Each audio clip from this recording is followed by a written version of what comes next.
And now, Mystery Theater.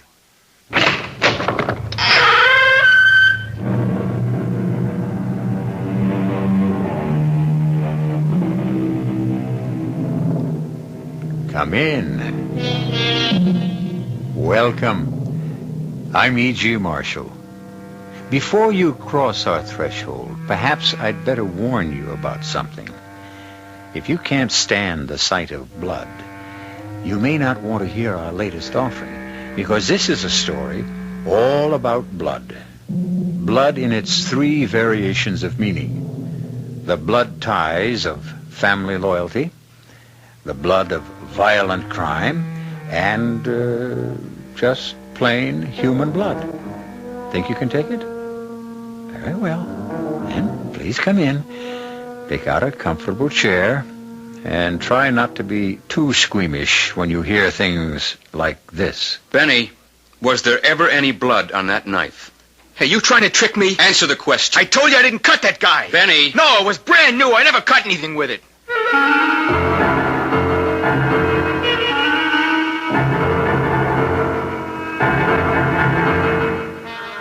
Our mystery drama, Thicker Than Water, was written especially for the Mystery Theater by Henry Slessor and stars J. Gregory.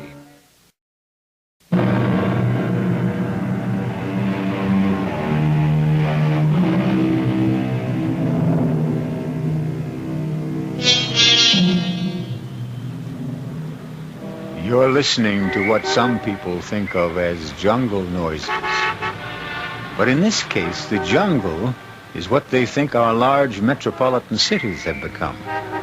Stalking places for predators who prowl the darkened streets, the foliage of our parks, the isolation booths of our elevators and hallways, looking for victims to satisfy their greed, their hunger, or their simple lust for blood.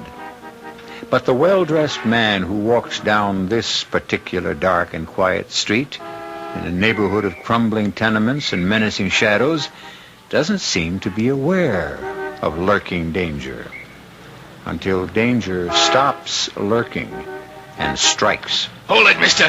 What is this? Oh, shut up. Shut up and hand it over. The wallet. Where's the wallet? Here. In here. Give me that. And now, here's something for you. Help me. Somebody help me.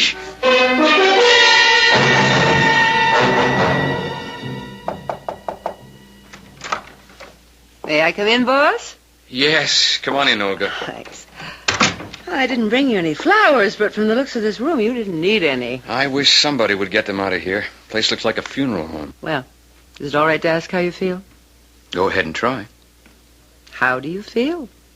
Don't ask. Oh, I knew I'd fall for that old gag. No, seriously, Nick, how are you?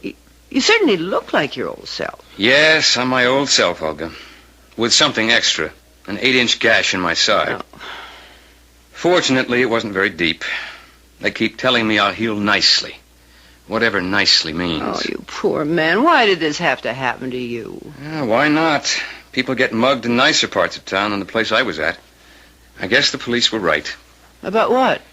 They asked me why I was dumb enough to be walking around that neighborhood like a fat cat at 11:30 at night. They say I was just begging for it. Well, why were you there? I told you. I had an appointment with Roy Otis. Talked to him about the Parsons case. I thought I could get him to drop the charges if I went to his home personally and reasoned with him. Funny thing is, I succeeded. I was feeling so pleased with myself that I didn't think about what I was doing. So you walked right into the arms of the mugger. I don't know what I'm going to do with you, boss. I suppose you've seen the morning paper. No, I haven't. Story in it? Of course, the story's in it. And guess what they say? I can imagine. Legal defender of muggers gets smugged. I'm sure they got a big kick out of that. Headline writers dig irony. Well, they don't actually call you a defender of muggers, but you are sort of number one in the field, aren't you? Roy Otis, that Wilson boy, the Fredericks case. I never meant to specialize. And I can tell you one thing. It'll be a long time before I go to court to defend some knife-wielding punk. I knew you'd feel that way. Can you blame me? No, I guess I can't, but that isn't going to satisfy Mr. Bleecker. Who? Well, don't you remember all those phone messages I've been giving you for days from Mr. Arnold Bleecker? Yes, I remember the name.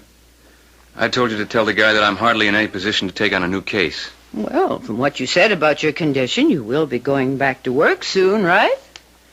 Yeah, I'll be back at the old desk in a week, I guess. Well, that's what I told Mr. Bleecker. Olga, will you please explain that funny look on your face? It's because Mr. Bleecker wants you to defend his son. He's desperate to have you defend him. What's his son charged with? Mugging, of course. What else?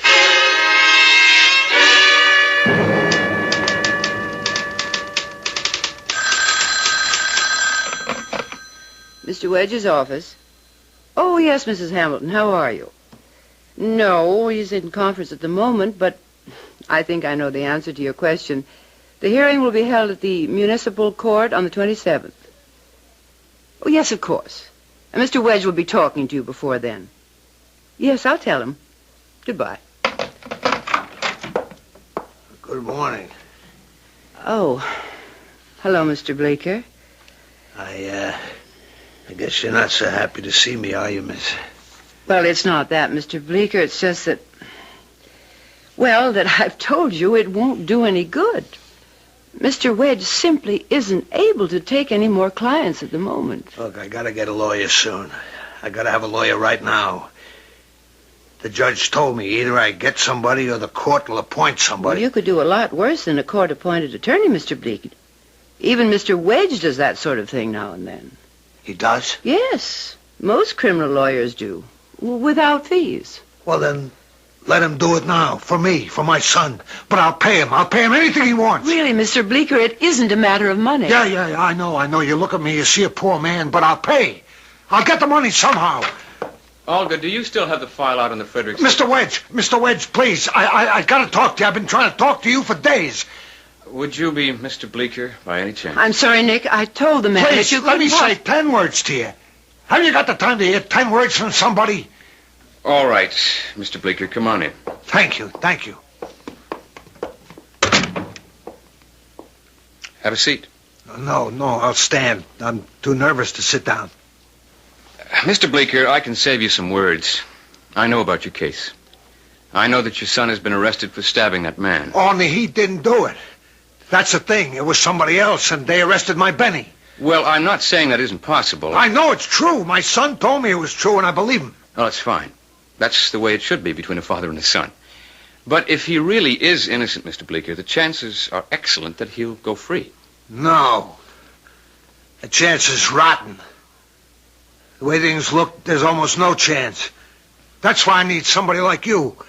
Somebody who got other boys out of trouble. I'm not a mastermind, Mr. Bleecker. Yeah, but you got them all off. All those other boys. I heard about you. I asked around. I talked to all kinds of lawyers, and they all said, you get Nick Wedge. Nick Wedge will get your boy off. Well, as I said, if he's really innocent, any decent attorney... I'll pay you what you want, anything. Just get my little boy out of that place. He's not too little, is he? 18? He looked me straight in the face and said, Pop, I didn't do it. I didn't knife that man. You believe me, Pop? He said, I'm swearing it. On Mama's grave. Mr. Bleecker, I'm really sorry. My schedule is full, and I was hoping to get away for a vacation at the end of the month. You see, I had a little accident myself recently. Papers made it sound so bad. They said there are witnesses. They say people saw Benny with the knife in his hand. How could they say that? People, strangers, why would they say that about my boy? Mr. Bleecker. I don't say he's an angel. He runs around, he fights. Boy without a mother, it's a wild boy sometimes. Now what can I do? I got a 24-hour business. I drive a fuel truck. I'll sell it, Mr. Wedge. You can have whatever I get for the truck. Mr. Bleecker, listen to me. After you started coming here, I looked into the case as much as I could. I can tell you this much. It's not going to be easy to prove innocence. Maybe impossible. But it is a first offense. And with a charge of armed robbery, well, the court might be lenient. So you looked into the case, huh? You didn't look far enough, Mr. Wedge. You didn't keep up. What do you mean? The man who was stabbed, he died last night.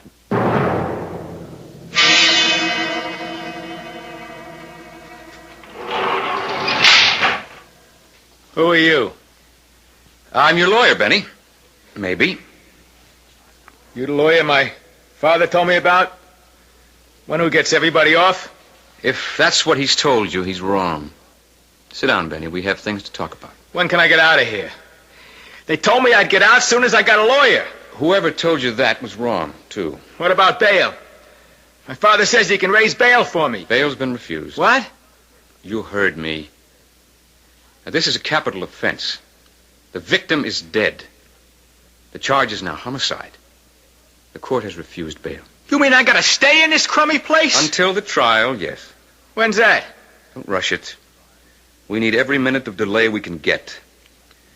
I don't think this is going to be easy. Why shouldn't it be? I didn't stick that guy. I didn't have nothing to do with it. You admitted to the police that you were there when Kenneth Archer was stabbed? Sure I was there. I was hanging around with some guys. You were hanging around with a street gang called the Silver Stars. It's not a gang. It's like a club. We got a basketball squad and everything. Yay team. We were all just walking down the street when this guy Archer came right in the middle of us. Now, maybe one of the guys stuck him. How should I know? Benny, why do you carry a knife? It's only a Boy Scout knife. They sell them all over. I use it for carving things, like, you know. Carving what? Totem poles? Hey, whose side are you on? All right, sit down. Let's go over facts the way the cops have them down. Anytime I say something that isn't true, you interrupt me, all right? Yeah. It was 10 minutes to midnight on October 9th. You and 4 other guys, all members of the Silver Stars, were walking down Thurman Street. Kenneth Archer was rounding the corner and bumped into you. Somebody shoved him. And somebody called him a wino. And then there was a scuffle. Archer fell to the ground and everybody started running. Everybody but you. You waited behind and bent over the guy. I wanted to see if he was okay. Shut up. I don't want explanations. Just stop me when I say something that isn't factual. Now, you bent over Archer and then you ran off. By now there were a couple of witnesses. Both of them say they saw you with a knife in your hand. When they reached Archer's side, he'd been stabbed in the chest. His wallet was gone. Okay. So somebody stuck him. Why does it have to be me? Half an hour later, the cops caught up with you in your father's fuel supply office on Chester Street. The knife was still in your pocket. Well? It wasn't me. Are you saying it was one of your pals? No. I don't even remember who they were. You mean you don't give their names? That's against the code, isn't it? It's a big club. This Silver Stars got maybe 50, 60 guys in it. I don't know them all. You're not helping yourself, Benny. And you're not helping me. But what do you want me to say? I didn't kill that guy. That's all I know. The police have the knife. It's Exhibit A. They have the knife, they have the witnesses, and they have you. Now, what have I got? You're the lawyer. You tell me. All right, Benny, I'll tell you. I want you to cop a plea. Huh? I want you to plead guilty. You crazy? It's the only thing that makes any sense. You put this case to a jury, you'll spend the rest of your life in a cage. Plead guilty and you'll get a break. I won't do it. I'm innocent. I'm not going to jail for something I didn't do. I'm talking sense to you, Benny. But I didn't do it. I swear it. I'm only trying to help you, son. I'm not your son. I got a father.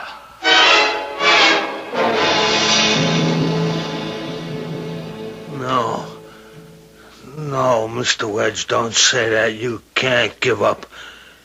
You've got to help my boy. Well, that's what I'm trying to do. I know how you feel about kids like Benny. I know what happened to you. Well, that has nothing to do with it. If your son won't take my advice... But if he takes your advice, if he pleads guilty to second-degree murder, you'll go to jail for sure, right? Yes, he'll go to jail. For something he didn't do. Mr. Bleecker, I know you're his father, but that doesn't give you the right to ignore the facts. Look, a father's faith is a wonderful thing, but it's not a defense. Yeah. You're right. I don't know what I'm talking about. I better go. Mr. Bleecker. Yeah? All right. It's the dumbest decision I ever made, but we'll plead not guilty and then wait for a miracle.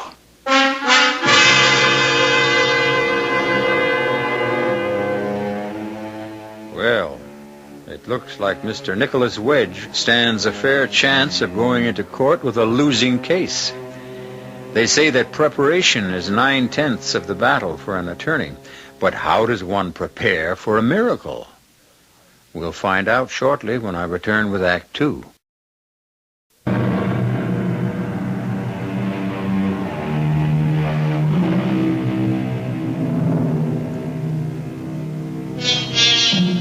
Here we are in the Criminal Courts building downtown. And from the looks of the crowd, the case of the People versus Benjamin Bleecker has attracted more than usual interest. But it's not Benny Bleecker they've come to see. Benny is just another young ruffian charged with just another street crime. But the star of the occasion is the lawyer who will be defending him. And the point of curiosity is, how will Nick Wedge succeed in saving his client in the face of some highly damning testimony? Mr. Dankers, you reside at number 8 Thurman Street. Yes, sir. Have you lived there long? About 10 years. Please describe the events that you personally witnessed on the night of October 9th. Well, I was sitting on the stoop getting a breath, and these kids come up the street. They was all wearing purple jackets. I didn't pay no attention on account of you see kids like that all the time, you know? They were marching like in a straight line, taking up the whole street, you know? And then this man comes around the corner. The man being Kenneth Archer. I didn't know the name at the time. He was just a man coming around the corner. And he bumps into this line of kids. Was there a scuffle then? Oh, yeah. There was a lot of pushing and shoving, all right. I mean, these were the kind of kids who thought they owned the whole street, you know? Objection, Your Honor. Sustained. Just describe what occurred, Mr. Dankers. Well, that's what I'm trying to do. Anyway, they all started pushing and shoving this man around, just because he bumped into them. And then the next thing I know, he was on the ground. Mm-hmm. Had he been hurt, in your opinion, or just knocked to the ground? Well, I couldn't tell, you know. I mean, he was kind of on his hands and knees like. And what happened to the young men who knocked him down? Well, they all ran off, you know. I mean, kind of laughing and yelling stuff. All of them? Yeah. All 5 of them run off. Only then one of them turns back all of a sudden and goes up to the guy. I saw him bend over him. Did he speak to the man? I don't know. I don't think so. I saw him reach down. I guess that's when he stabbed him. Objection. Sustained. Please don't volunteer information, Mr. Dankers. Just answer the attorney's question. All right, Mr. Dankers. What happened then? Well, then he ran off, just like the rest of them. But that's when I saw the knife in his hand. You actually saw the weapon? I sure did.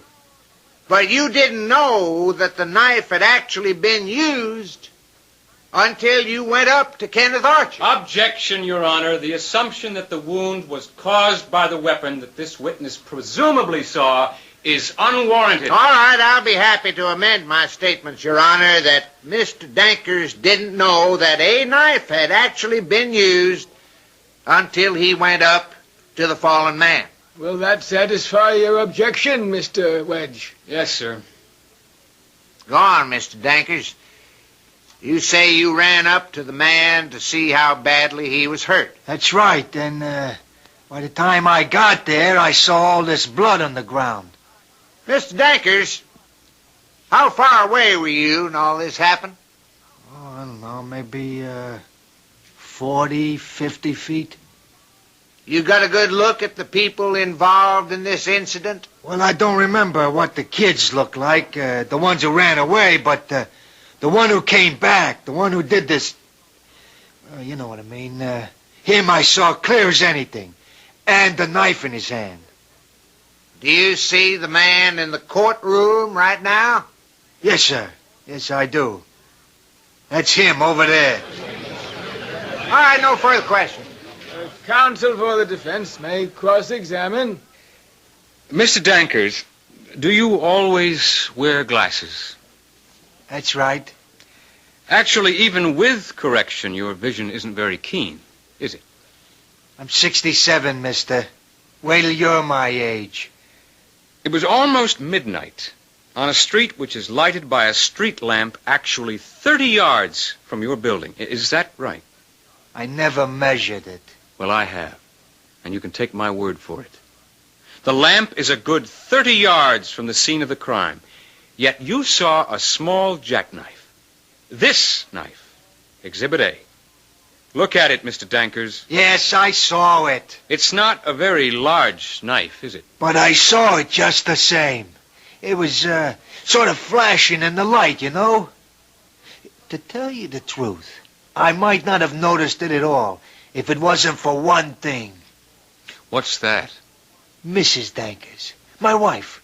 She was sitting right next to me, and she said, "Look, Saul, that boy's got a knife."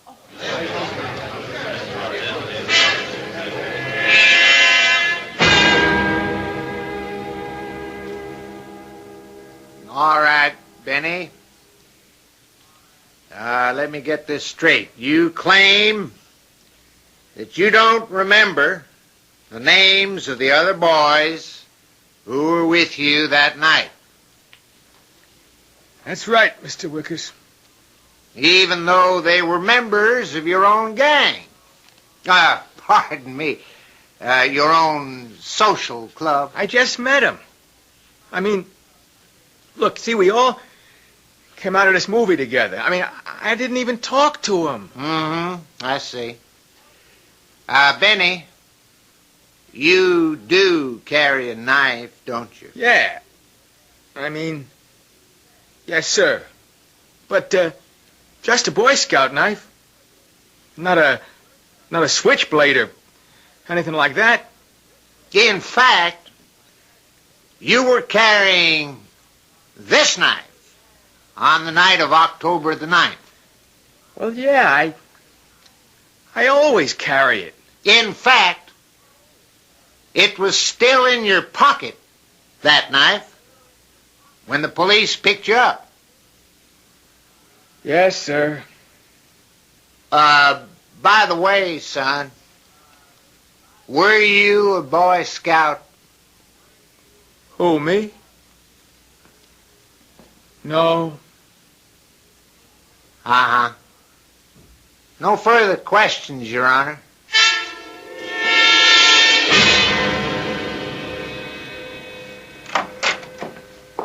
Nick, would you like a coffee now? Oh, yeah, Olga, bring it in. If you have some whiskey, bring that in, too. In fact, forget the coffee if you got whiskey. Oh, sorry, boss, but it has to be coffee. All right, thanks. Nick, it's not going so well, is it? Well, that's the understatement of the year. Do you think you made a mistake putting the boy on the stand? Well, I didn't know what else to do. I don't have any rebuttal witnesses. I don't have anyone to get up there and say that Benny Bleeker didn't have that knife in his hand. That he didn't kill Kenneth Archer. I figured the kid's own sincerity had to be my witness. Well, do you really think he came off sincere? What do you think? Me? Oh, I just sharpen the pencils and make the coffee, and, judging from your expression, not very well. Well, it's not the coffee. It's me. I've got a bad taste in my mouth. It's called premonition of disaster. You're going to lose, aren't you?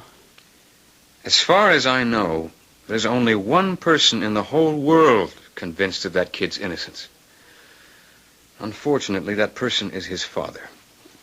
Too bad you can't get him on the stand. He won't make a convincing character witness. Although he did a good job on me, didn't he? If it hadn't been for that guy, I'd never have taken this case. Nick, do you know something? You don't look well. Losers never look well. When this is over, you ought to see your doctor again. Maybe that knife wound is acting up. A head shrinker, that's what I ought to see. No, I mean a doctor.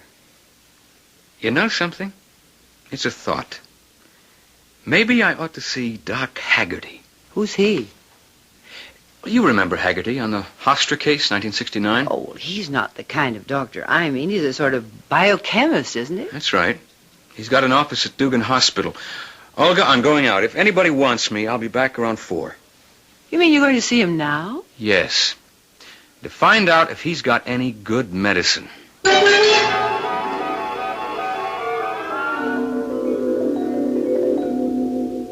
don't understand you, Nick. You say the police have already examined the boy's knife for bloodstains, using the standard benzodine test. That's right. It didn't show any. But that didn't mean anything. They claimed that naturally Benny would wipe the knife clean. Well, that stands to reason.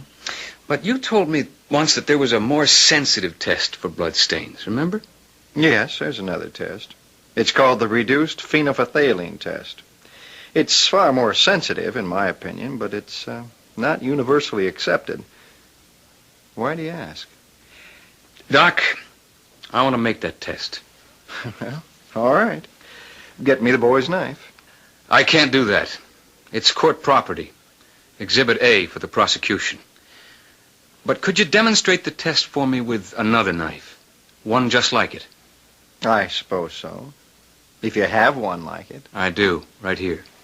I picked this up on the way over. It's identical to the knife Benjamin Bleecker carried. Pretty cheap, too. $1.98. Well, the cheaper the better. Why do you say that? I'll show you.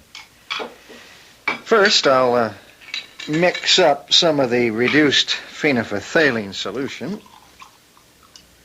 Then, when it's done, we'll dip the knife blade into some whole blood, wipe off every trace, and dip it into the solution. And even after it's wiped, a stain might appear? Well, that's what I meant by a cheap knife being better. In a cheap knife, the blade is porous, so it retains microscopic quantities of blood. Even after it's wiped off. Well, let's see what happens, huh?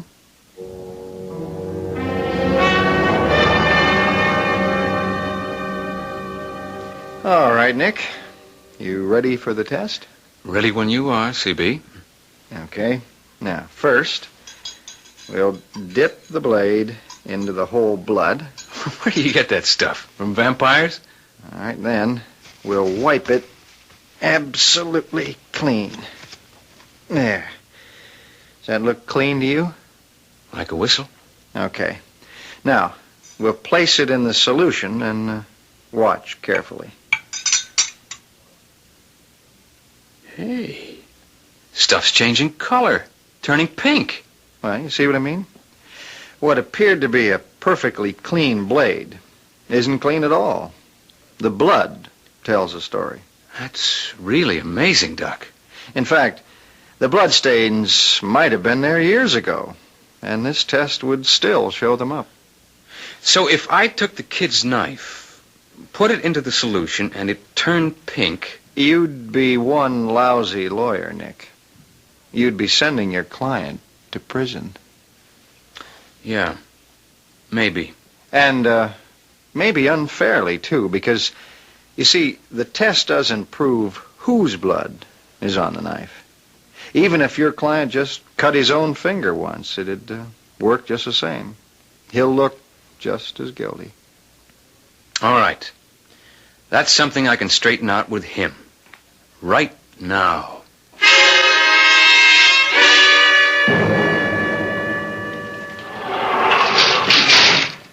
Hello, Benny. Hi, Mr. Wedge. Benny, I want you to listen to me very carefully. I've got something important to ask you. I've got an idea that may save your skin, but I have to know something. And it's got to be the truth. What is it? There's a test, Benny. A test that can determine whether or not there was ever blood in that knife of yours. Ever. Understand? Yeah, so what? Well, I intend to make that test in court tomorrow. If it's negative, the jury will know that you didn't kill Kenneth Archer. Oh, I don't understand that kind of stuff. I'm not asking you to understand. If you stab that man, a jug full of chemical is going to turn pink, and you can kiss your freedom goodbye. But there's something else. If you ever cut anybody with that knife, even yourself, that chemical will turn pink. So I want you to tell me now, was there ever blood on that knife? Hey, you're trying to trick me? Answer the question. I told you I didn't cut that guy. Benny. No, it was brand new. I never cut nothing with it. Are you sure? Absolutely sure. Not even your own finger. No! You can fool me, kid, but you can't fool a test tube. I'm telling you the truth. All right, Benny. We'll see how true it is. We'll give that knife a bath tomorrow. And God help us both if you lied to me. Well, it looks like Nicholas Wedge is facing a real test in that courtroom tomorrow. He'll be putting his own convictions on the line in order to avoid conviction for his client. Personally, I plan to attend that court session, and you will too, simply by staying right where you are, until I return shortly with Act 3.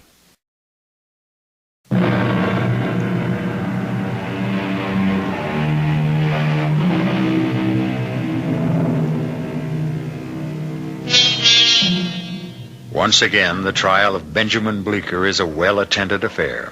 But the spectators have no idea that they're about to witness a dramatic experiment in which chemical science will be matched against eyewitness testimony. But let's quiet the courtroom now because the judge has something to say.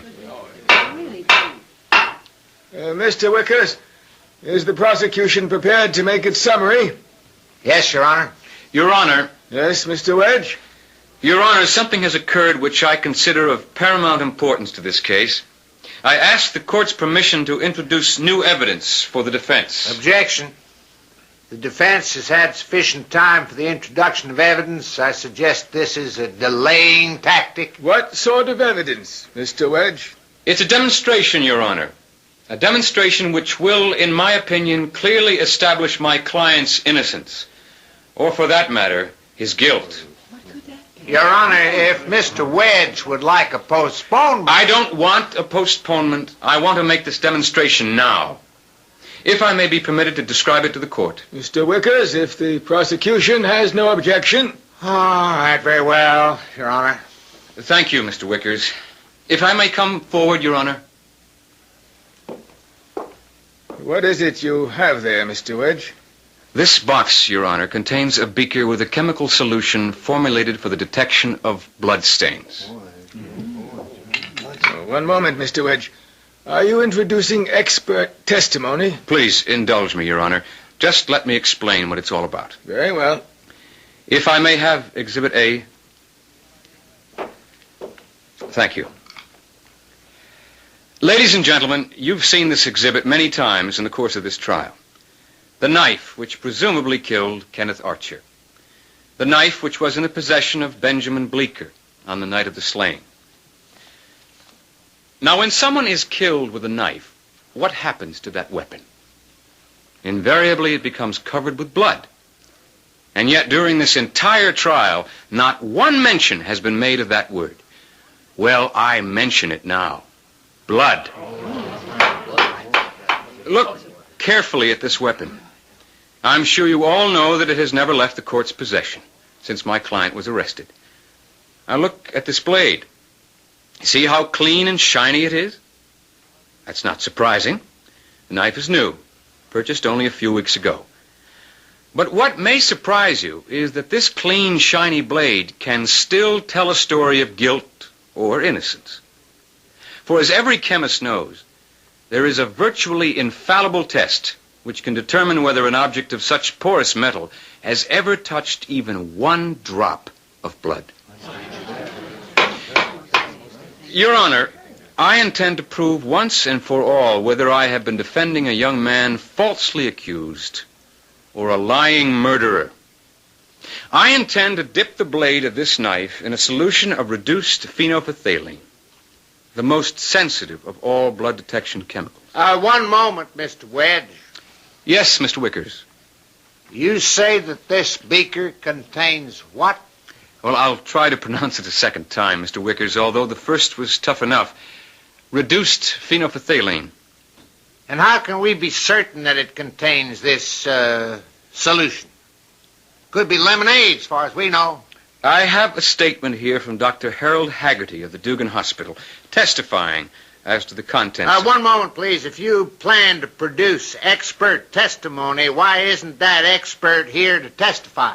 I don't plan to call a witness, Mr. Wickers. I plan only to make this test. But you are aware that the accepted blood test in this county is the benzidine test, which is... If the prosecution will allow me to conclude my statement... Mr. Wedge, do you presume to be a greater expert in forensic chemistry than the county police laboratory? I'm not presuming anything. I'm telling you that if the knife blade turns this solution pink, it will prove beyond a doubt that there was blood on Benjamin Bleeker's knife. But if it remains clear... Your Honor, objection. State your objection, Counselor. This is the most ridiculous and flamboyant thing I've ever seen in the courtroom. The police laboratory has already made the standard test of the weapon and found no bloodstains on the knife. It was wiped clean. But, Your Honor, the sensitivity of this test At no time during this trial has the prosecution denied that absence of bloodstains. Mr. Wedge is planning to demonstrate something we already know, using a test which is not accepted as standard laboratory procedure. I suggest that this so-called demonstration is pure theatrics, intended to mislead and confuse the jury. Mr. Wedge, the court must agree with the prosecution. You are not a qualified expert in forensic chemistry. Mere corroboration of the police laboratory report is gratuitous evidence which must be considered inadmissible. But my client was willing to have me make the test. Don't you see? He knew the chance he was taking. I'm sorry, the demonstration is improper. The objection is sustained. But, Your Honor... Sustained, Mr. Wedge. You cannot make the test.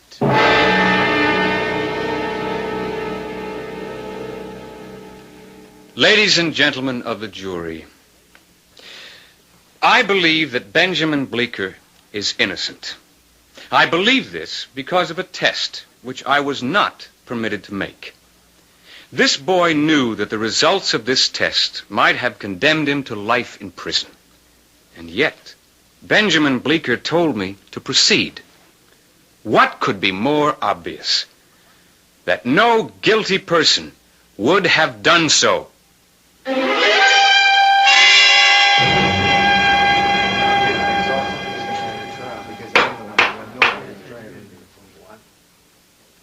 Will the foreman of the jury please rise?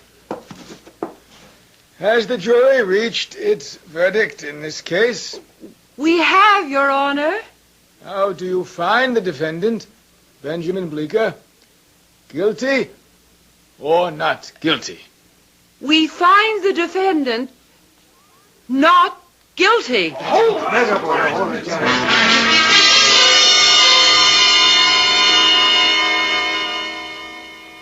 Bless you, Mr. Wedge.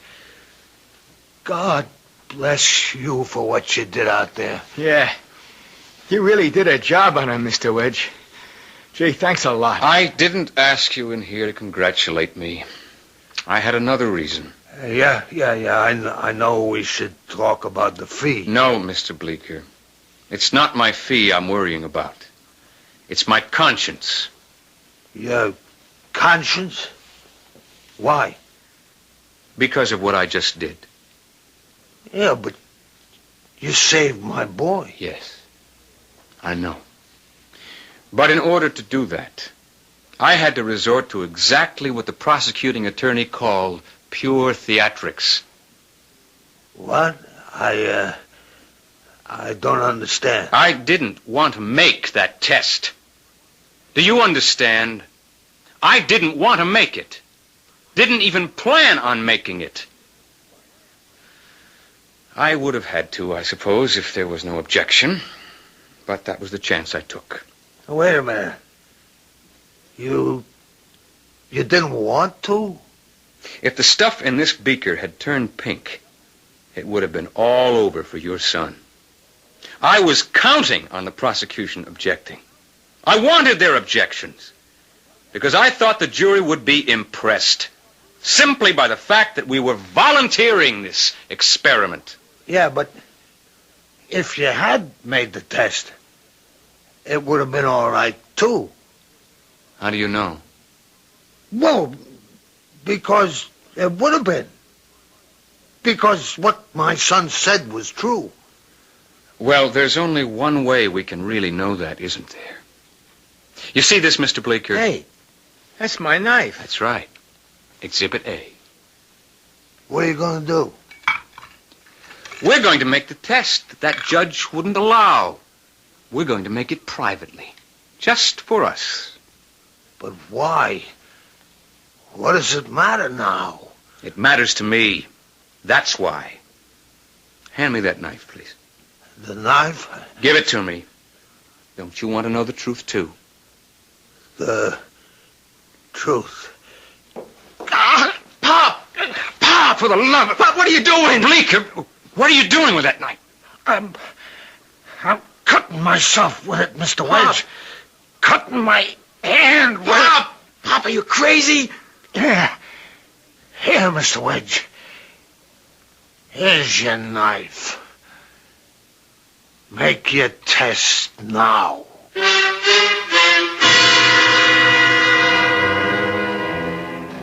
Well, that's what I would call a bloody good demonstration of fatherly affection. Maybe Nicholas Wedge will never know whether his client was guilty or innocent, but he'll never forget that he's seen vivid proof that blood is, indeed, thicker than water. I'll be back shortly.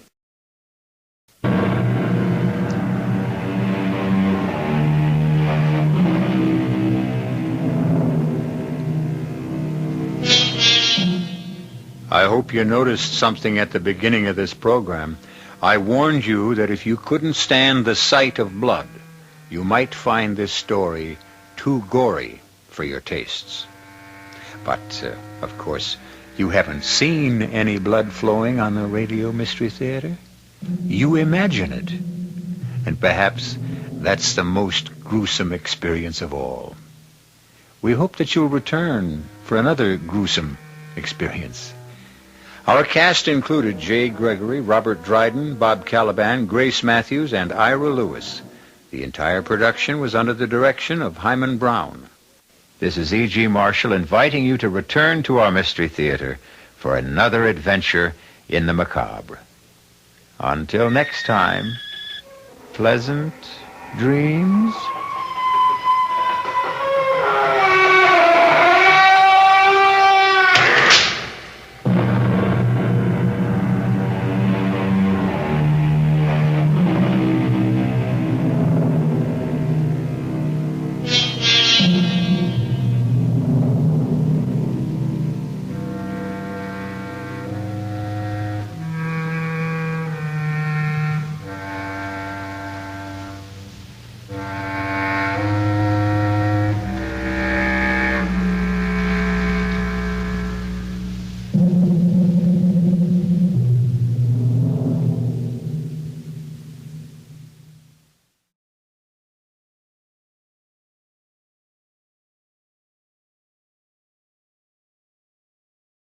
The CBS Radio Mystery Theater presents...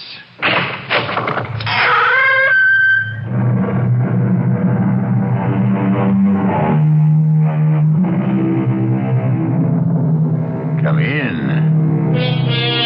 Welcome. I'm E.G. Marshall, chauffeur of this ominous omnibus, which makes unscheduled stops for terror, suspense, and murder.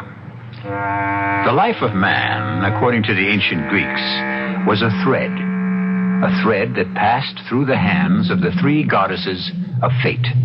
The first was Clotho, who spun the thread. The second was Lachesis, who wove the design. And the third was Atropos, grim, implacable Atropos, who used the sharp and terrible shears. Atropos, who cut the thread of life for all eternity. I don't want you to go. I can foresee the future, and I know the plane will crash and you'll be killed.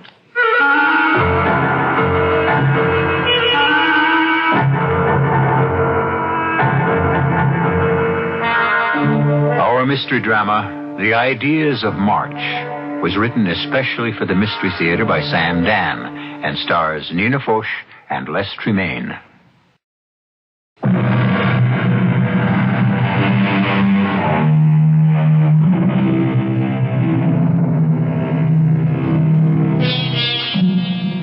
Albert Einstein had a theory.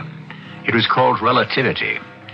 Although it changed the scientific thinking of the world, less than a handful of people can actually understand it. One facet of it says, in a general way, if you travel at the speed of light, the past, the present, the future become all tangled up with each other.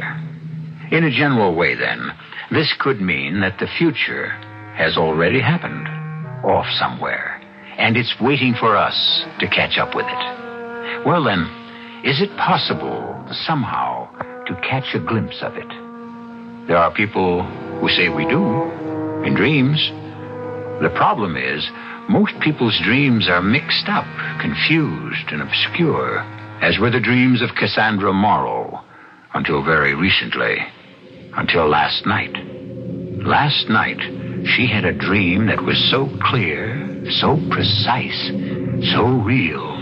It's 7 o'clock in the morning of March 12th, a morning that is still almost 2 weeks in the future. Ted is gulping down a cup of coffee, and we are having an argument, a very bad argument. I just have time to get to the airport. Ted, please don't go. Oh, what's the matter with you? Don't shout at me. Oh, please be sensible, be reasonable, be rational. Why can't you believe me? What am I to tell Mr. Henderson? I can't go to Chicago because my wife had a bad dream? You won't live to get to Chicago. That plane will crash on takeoff. Cassie, this is the biggest day of my life. If you go to the airport, it will be the last day of your life. Henderson has called a special meeting of the board of directors. These important people are coming in from all over the country to meet me. Me! You know what that means? Don't go. I saw the flames. I heard the sirens. Oh, damn! You've made me so nervous I've spilled coffee all over my new jacket. The jacket? Lucky it's got brown flecks. No one will notice it. The jacket? How could I have known about the jacket, Ted? Look, call your mother, or my mother, and have lunch. The jacket, the cop, the sign. How could I have known all that? Cassie, you just don't want to face the truth. What truth? Deep down in your heart, you don't want me to take the job. That isn't true. Go tomorrow. The meeting is today. Telephone. Say you're sick. I can't. Say I'm sick. Oh, I don't know what's gotten into you. You better call up Dr. Miller for an appointment. I saw it all so clearly. Look, I can't argue anymore. I have to make the plane. I'll be home for dinner. Might as well drive my own car to the airport. Goodbye, Cassie. Ted! I'm going, and that's all there is to it. I'll call you from Chicago. Ted! Ted!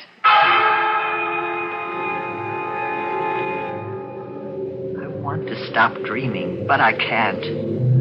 I hear the car starting up in the driveway. What an incredible dream I'm having. Never was there such detail. I could hear the percolator, the ticking of the clock. There was a whippoorwill that started his song outside the window every morning, and now I heard him, too. Ted's car pulls out of the driveway. I had to stop him. I would stop him. I'll catch him before he gets to the airport. I back my car out of the driveway. I race for the turnpike. I disregard stop signs, traffic lights, and it isn't long before I hear...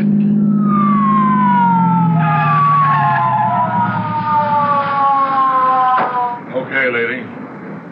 Let me see your license and registration. Officer, I don't have time. You'll just have to make the time. Now, who are you trying to kill? I have to save my husband. You have to save your husband. I thought I heard them all. Okay, let's hear this one. I have to stop my husband before he gets to the airport. Why? Because he'll be killed. How? There's going to be an accident. There's going to be an accident? Yes. How do you know? I had a dream. You what? I had a dream. Hey, what are you trying to handle? Oh, please believe me. Now, look, miss. That's Mrs. I'm Mrs. Morrow, and I have to save my husband. I just cannot sit here. I'm afraid you'll just have to sit here. You're in no condition to drive that car. Now, you just sit there quietly, and I'm going to radio back for someone to come along and help. Officer, now, please. lady, you just sit there and look at that sign. See the billboard about the new picture at the drive-in. See, it says Endless Love, starring Robert Gaylord, a very handsome guy. Why don't you think about him while I go... I won't sit here. Hey, stop! Wait a minute! Stop! I floor the pedal. The needle springs violently to the right, to where it had never been before. All the way to the right-hand edge of the gauge. No one could ever catch me, but I had to catch Ted. The car rattles and shudders. The whole world seems to twist and spin crazily. And then I see the nightmare flashing of red and blue lights, the terrible howling of the sirens, and my own voice suddenly rises to a scream that drowns everything out. I'm too late. It has already happened. I see Ted's body, mangled, bloody, lifeless, and my scream dies to a moan, a low and terrible moan. Oh. Cassie, wake up. Angel, wake up. Darling, wake up. You're having a bad dream. A dream. Yes. It was a dream. All a dream. Something really must have scared you. Yes, it was... it was... Tell me about it. Oh, it was so clear, so exact. You know, sometimes you dream and it feels so real. Well, what was it? Oh, it was silly. Tell me. No. Oh, why not? Because I would dearly love to forget it. And if I talk about it, I might dream it again. And, I'm so tired. Oh, you should be worn out from that dream. I just want to get back to sleep again.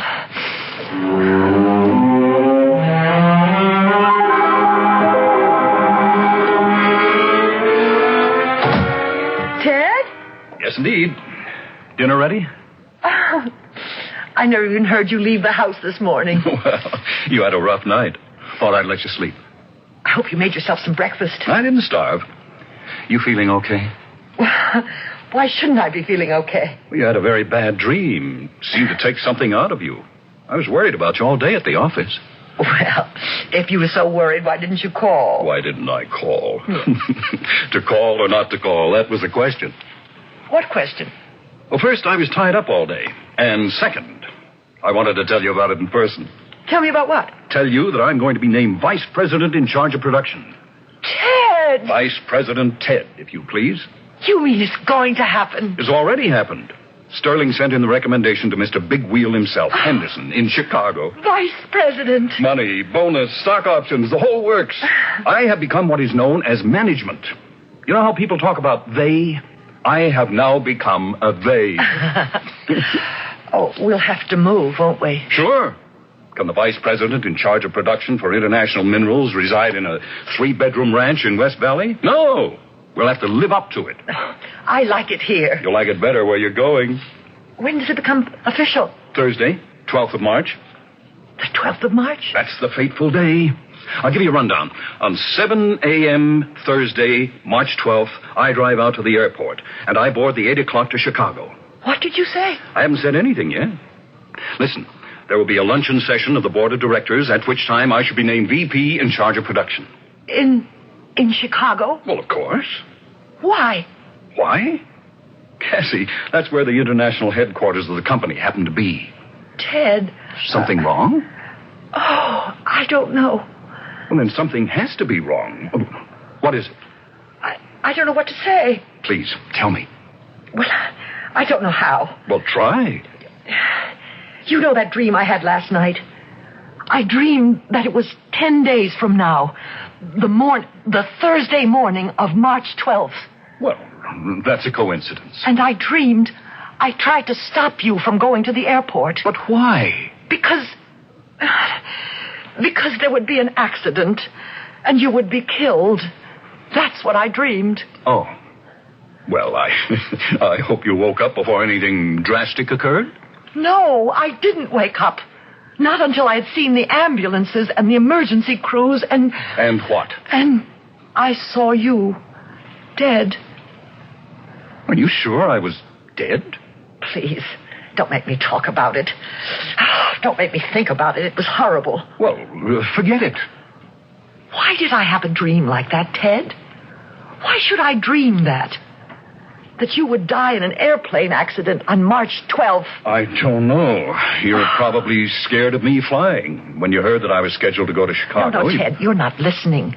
This was last night, before I knew you were going to Chicago on the 12th.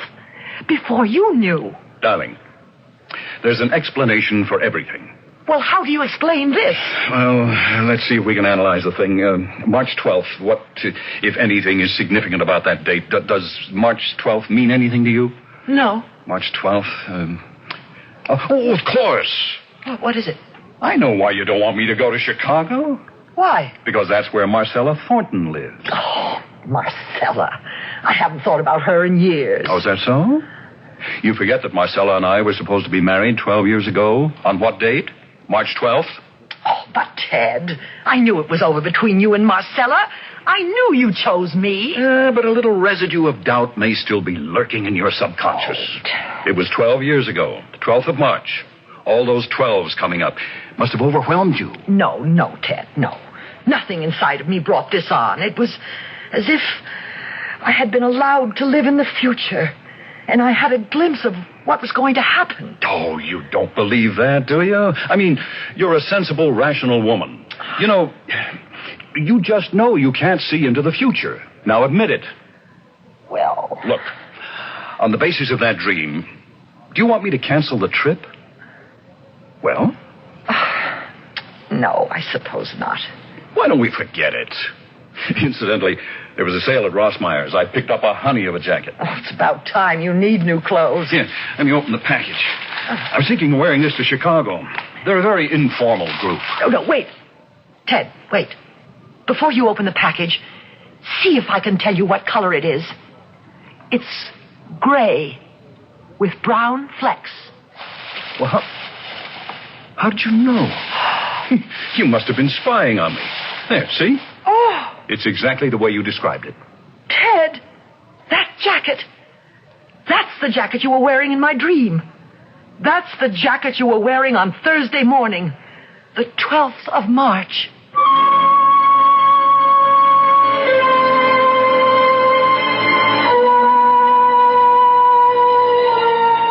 When you see into the future, you have to see it all.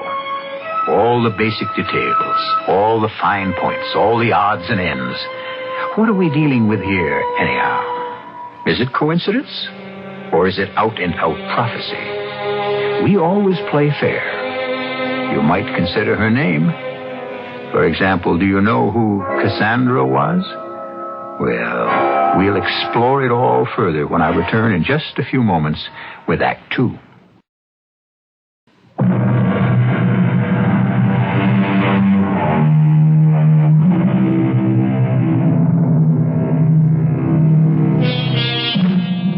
What is the difference between the oracle at Delphi of the ancient Greeks and your own psychiatrist? The oracle stated that your dreams reveal your future. Your psychiatrist will contend that your dreams illuminate your past. Albert Einstein reconciled the two by saying both past and future can exist at the same time. Is everything clear? It is to Cassie Morrow, who had a terrible dream the other night. It's a coincidence. I dream that you're killed at the airport.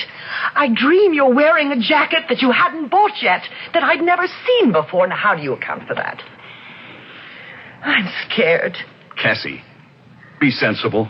That's what you said to me in the dream. Be reasonable. You said that, too. Well, be rational. Be sensible, be reasonable, be rational. That's exactly what you said to me. Oh, Ted, I'm so frightened. Well, I don't know what to tell you. Look, hadn't you better see Dr. Miller? You told me to do that in the dream, too. But doesn't that make sense, dear? I don't know. All right. I'm trying to think what it all means. It has to mean something. Oh, thanks, Ted. Thanks for not saying I'm being silly. Well, the fact is, you are being silly. It's just I'm being the concerned husband. Here's what I'll do. I can't promise anything, but in a roundabout diplomatic way, I'll ask Sterling if there's any chance the meeting could be shifted a day earlier, a day later. Oh, Ted, could you do that? I don't know if I can, but I can ask.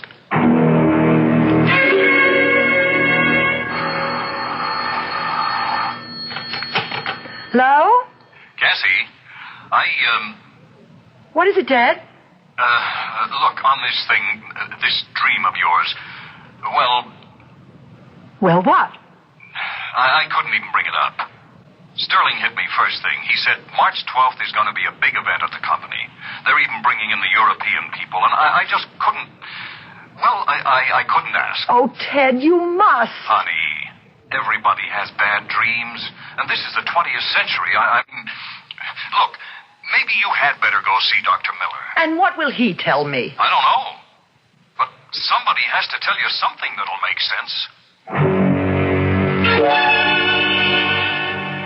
How do you account for my seeing his jacket, Doctor? Especially since I didn't even know he'd bought it. How could I describe the color and the design? Are the colors, the design, the cut flattering to your husband? Well, yes. Is it the kind of jacket you would have selected? I suppose so, Doctor, but... That could help explain it. But the dream, it was so real. Mrs. Morrow, do you want your husband to be the vice president in charge of production for International Minerals? Oh, what does that have to do with... Please answer the question. We were married 12 years ago. A few months later, Ted went to work for International. We've been aiming at that job ever since. I didn't ask you what you were aiming at. I asked you what you wanted. I want what Ted wants. How about what you want? Life is more than what a person does for a living, or it should be.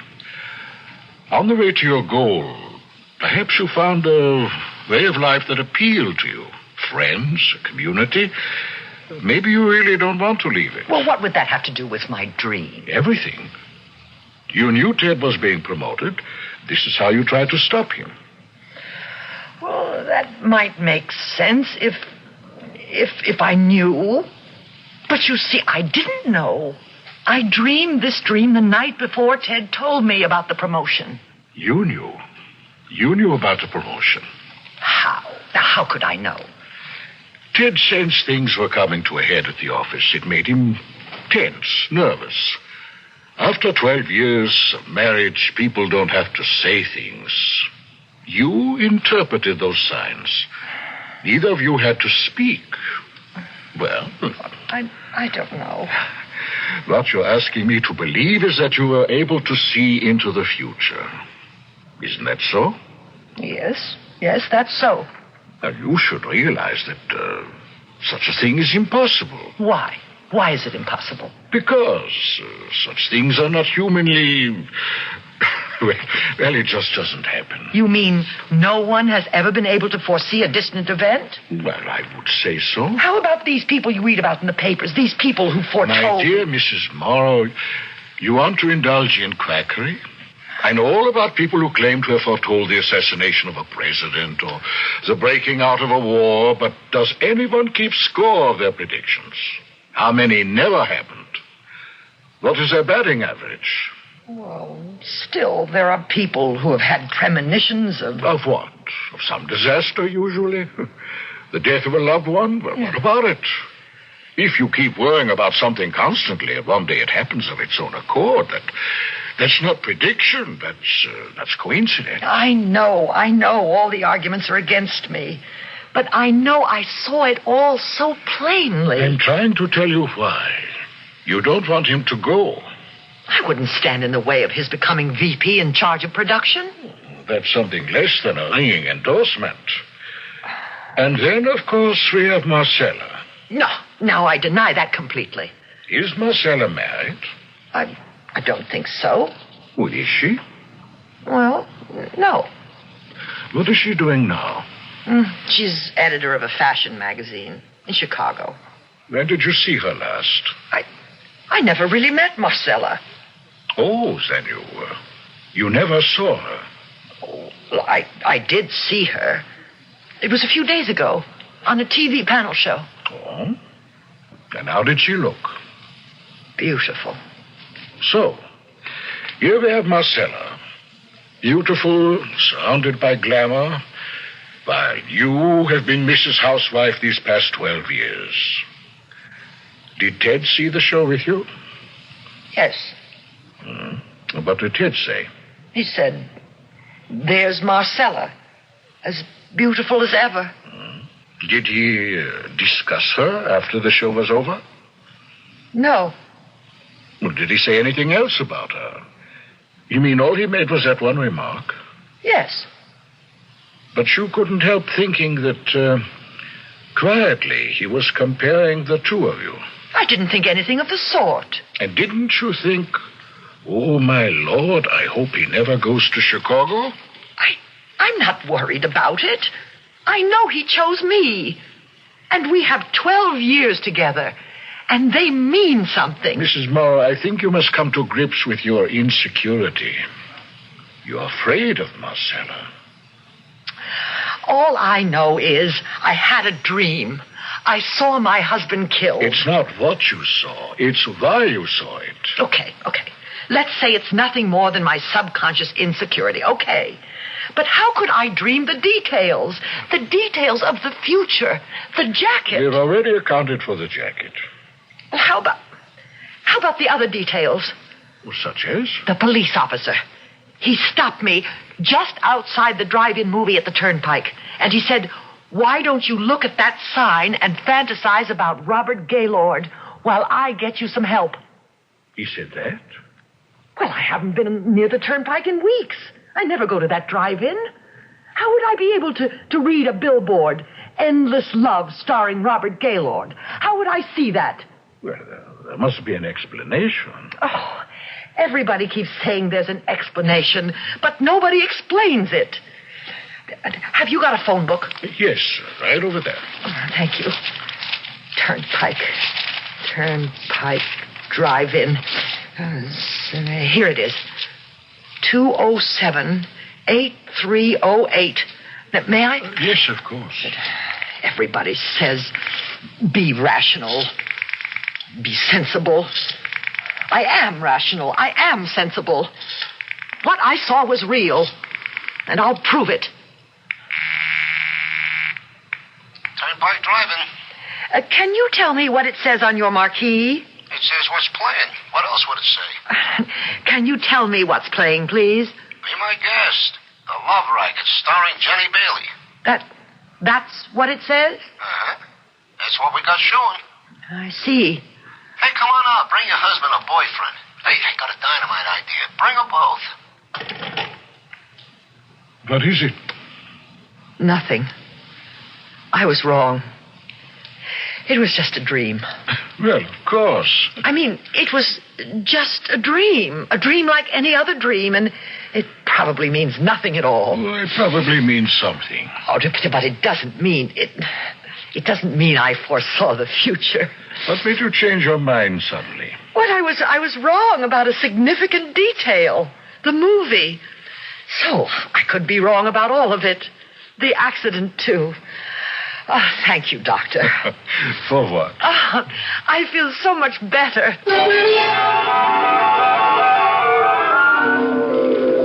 But I only felt better for a few minutes.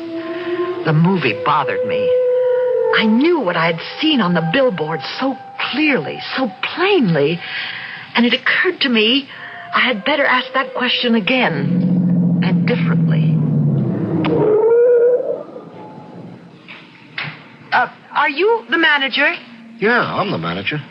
Oh, you got a beef already? Show hasn't even started. Can you tell me what your billboard will read on Thursday morning, March 12th, 9 days from now? What will the attraction be? Oh, lady, you said the magic word, attraction. We're going to have Dynamite Robert Gaylord in Endless Love. And the sign that faces the turnpike?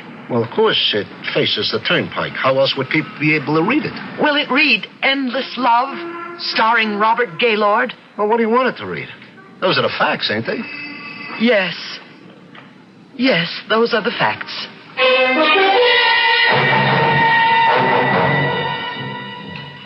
But how could I foresee Robert Gaylord would be playing at the drive-in?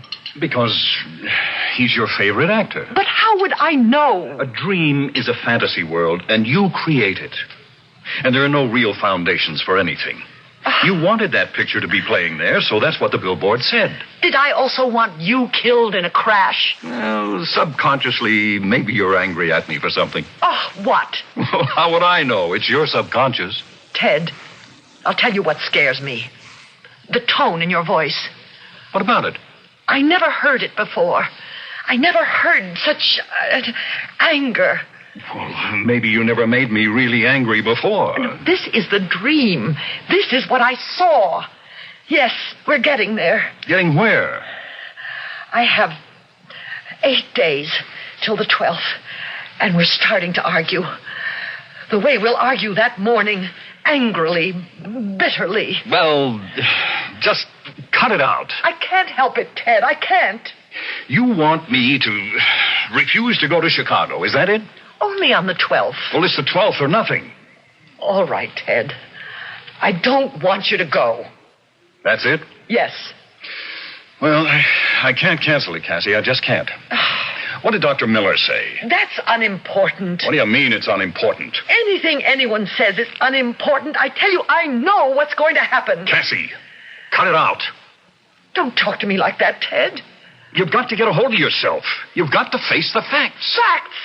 So far, I'm the only one who's offered any facts at all. The jacket, the movie marquee. Those are facts you created yourself. All right, but there's one fact, one basic fact I couldn't create. Yeah, what's that? It isn't a that. It's a person. It's a he. Who? I have a witness. How could there be a witness to a dream? If I can produce that witness, will you finally believe me? I don't know what you're talking about. But if you can do it, I'll believe it.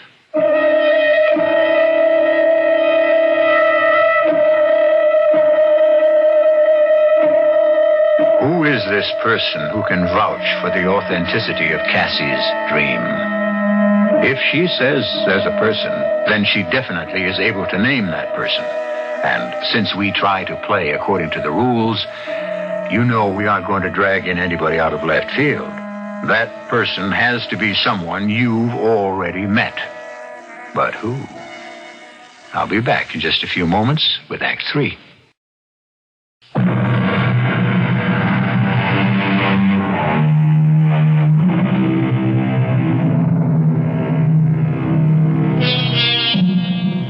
We deal here with the basic subject of dreams and what they are. And what are they? A kaleidoscope of what has already happened? A churning maelstrom of our hopes, fears, and desires? Or are they windows into the future? Cassie Morrow never thought much about it, one way or another. But right now, it's all she can think about. Okay, I'm listening. Who can prove you had this dream of yours? 7 o'clock on the morning of the 12th. You storm out of here. Oh, I never stormed out of this house in my life. Oh, you will. You will. We're getting there. We're building up to it. The proof? The guy who can prove it? I followed you in my car. I break every law in the book. Yeah, the world's best driver you never were. Now, please, listen. A cop comes up. He pulls me over to the side of the road. I hope he threw the book at you. Oh, please, listen. Oh, it's only a rehash of what you told me. You said a cop stopped you on the way. I know, but let me tell you about him. He was a cop I'd never seen before in my life. So? Now, let us suppose he's a real cop. What if there really is an Officer T.J. Belden? Who is Officer T.J. Belden? The cop who stopped me. You mean he introduced himself? No, I read his nameplate.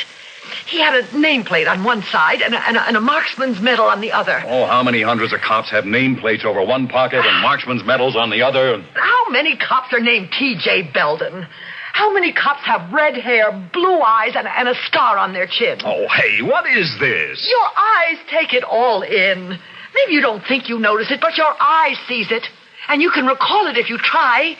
I never saw this cop before in my life. Well, how could you? He doesn't exist. He's a figment of your dream. You created him like you created that billboard. I couldn't create a real live human being. I couldn't create an Officer T.J. Belden. Well, who says he's any more real than the billboard? Why don't we find out? How? Ask. Ask whom? Ask at the precinct. Oh, I'm not going to make a fool of myself. You're afraid to face it. I'll do it for you, Ted.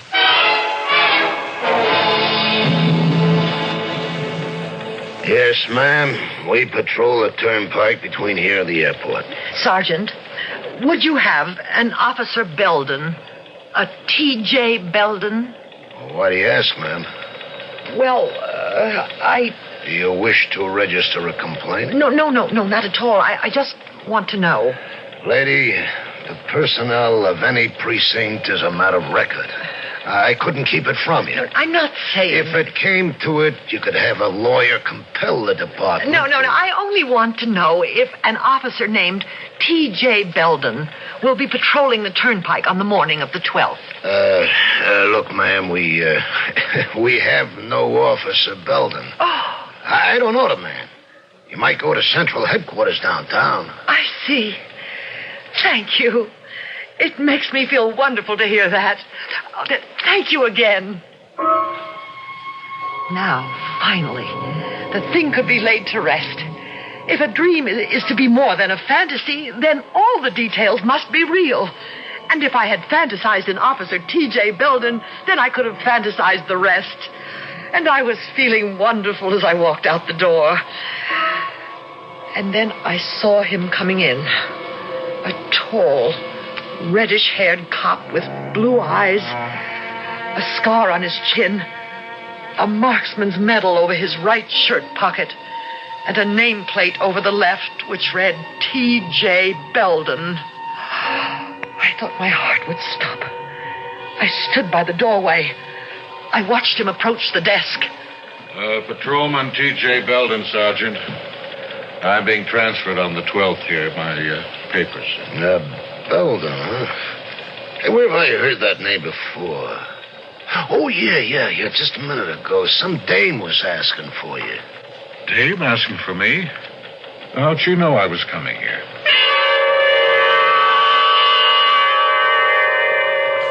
He's exactly the way I described him. Now, Ted, what do you say? Well, I say there has to be some kind of explanation. Ole, you don't sound so confident. Well, Cassie, what am I going to do? Don't go. Well, then I'm through. It's the end of the job. The job isn't for you. In your heart, you don't feel you really want it. It'll only make us miserable. You foresee all this, too, don't you? Don't you? Ted. Oh, Ted, sometimes we are allowed a glimpse into the future. By whom? I don't know. I only know what I saw. Ted, the signs are there, all the signs. I did see Officer T.J. Belden. Yeah. I can't get around that.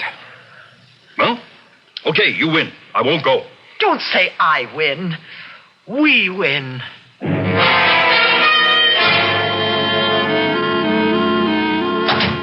Hi. Just in time for dinner. Steak. Yeah. Oh, you sound low. A drink? No. Well, what happened after you told them you couldn't make it on the 12th? I bet all your fears were groundless. They can't afford to lose a good man for a trivial reason. What did they say when you told them? I didn't tell them. You didn't? But I thought you'd agreed not to go to Chicago. Yes, I did. I did because you scared me. All I told you was the truth. You scared me with Officer Belden. After all, how could you conjure him up out of nothing? I never saw him before in my life. Well, if that's true, and it wasn't a dream, then it was truly a prophecy. If it's true, if you never saw him before. I never did. But it isn't true. You did see Officer Belden before. Oh, that's impossible. Then you brought him back into a dream. But I tell you... 5 years ago, you were ticketed for driving through a stop sign. I don't remember. Look, this thing about Belden, it bothered me and bothered me. Why not? My whole future was at stake. So I didn't go to the office. I drove around thinking, just thinking. Then I remembered the traffic ticket. Would you by any chance remember the cop who wrote the ticket? But how could I remember a cop who gave me a ticket 5 years ago? Mm-hmm. So I went down to the Central Traffic Bureau, and I went through the old records, and I found the ticket. And you know who the arresting officer was? Yeah. None other than T.J. Belden. Thomas Joseph happens to be his full name. Oh, but how could I remember the face of an officer who wrote me a ticket a long time ago? You've already asked that question, and it doesn't matter. He's part of your subconscious mind, and so you created him for your dream. You would have me jeopardize my entire career over a silly dream. It's not a silly dream. I've humored you long enough, and I don't want to hear one more word about it.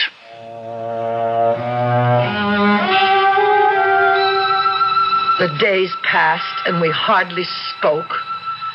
Because what was there to speak about? And then, it was the morning of the 12th. The morning I had dreamed about 12 days before.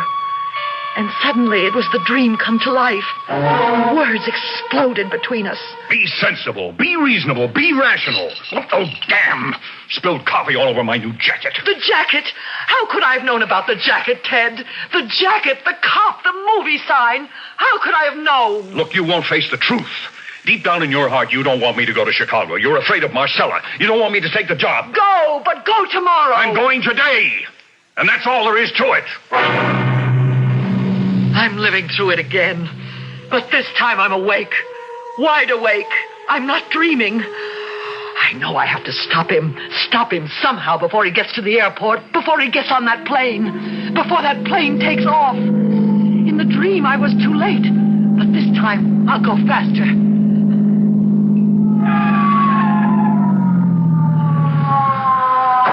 Okay, lady. Your license and registration. Now, who are you trying to kill? I have to save my husband. I thought I heard them all. Let's hear this one. My husband is going to be killed. Yeah, how? There's going to be an accident. How do you know? I had a dream. You're in no condition to drive that car. Now sit there while I radio back. And look at the billboard. Endless Love, starring Robert Gaylord. Think about him. I can't sit here. I won't. Hey! Wait a minute! Stop! Once again, I could see him in the rearview mirror.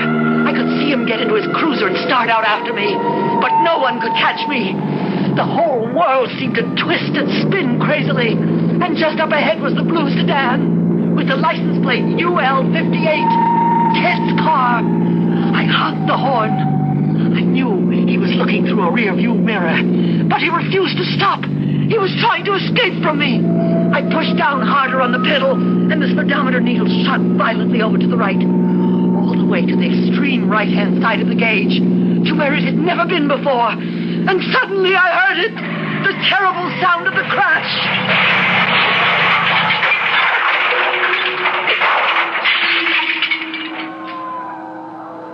And for a while I didn't know anything. And then suddenly, all around me, I heard sirens. I could see flashing lights, red and blue. I had been too late. The plane had taken off. Ted was dead. And then I saw a familiar face. The helmet, the red hair, the blue eyes, the nameplate. T.J. Belden. And I could hear his voice. I think this woman's alive. Get the ambulance over here. Oh, this is a bad one, Sarge. She rear-ended him at over 100 miles an hour. Yeah, poor guy, he's gone. According to his wallet, he's a Mr. Ted Morrow. Does she have anything in her purse? Yeah, here's her license.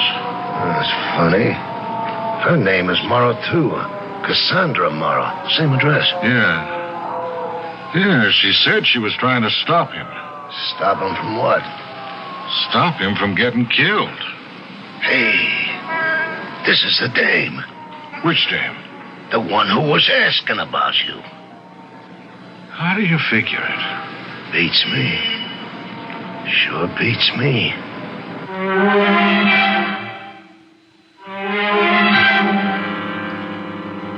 It sure beats me. That's how we dismiss so many things in this world. So many things we don't understand. We can't explain. How many times do we stand without knowing at the edge of quicksand, near the edge of the volcano, within the reach of the jaws of the shark or the fangs of the snake? How many things are hidden and yet just beneath the surface? I shall only be hidden for a few moments, and then I shall return.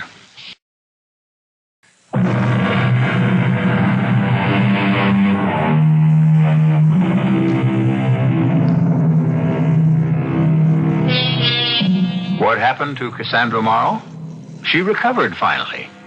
She's raising her children. But she no longer dreams about anything. They say Apollo fell in love with Cassandra and gave her the gift of prophecy. There's also another part to it. When she displeased him, he turned the gift into a curse. Yes, she still was able to foresee the future, but he saw to it that no one would ever believe her. At any rate, never dismiss your dreams. They may be the preview of your future. Our cast included Nina Foch, Les Tremaine, Brett Morrison, and Lou Krugman. The entire production was under the direction of Hyman Brown. This is E.G. Marshall inviting you to return to our Mystery Theater for another adventure in the macabre. Until next time, pleasant dreams.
Today's tale has never been completely explained, not by science, medicine, or philosophy.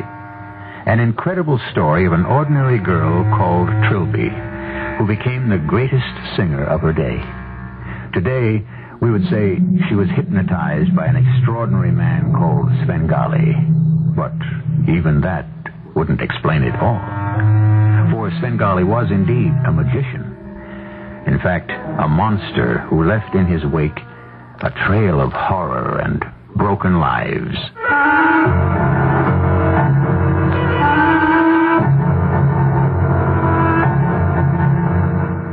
Our mystery drama, Trilby, was adapted from the novel by Gerald du Maurier, especially for Mystery Theater, by James Agate Jr., and stars Marion Seldes.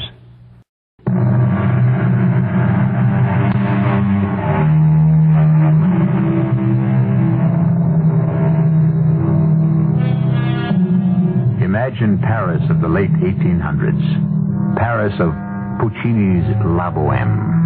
Bohemian Paris, the Latin Quarter, the singers, musicians, young painters learning how to paint, young models modeling for their supper and dinner, too. This young lady is fast becoming one of the most famous of all.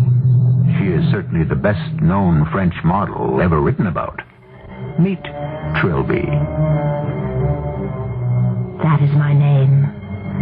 Trilby O'Farrell. Not O'Farrell. O'Farrell. Lots of people make that mistake. I just think of myself as an ordinary 18-year-old who models the face, the hands, feet, the altogether, for the painters and sculptors here on the left bank of Paris. People tell me I suddenly became a world-famous singer, sang concerts all over. I don't remember any of that. Truly, I don't. All I could ever sing was Sweet Alice, Ben Bold. I'll sing it for you sometime. I'm very tired now. I'm sitting here with lots of people all around me. Some of them are crying. I don't know why.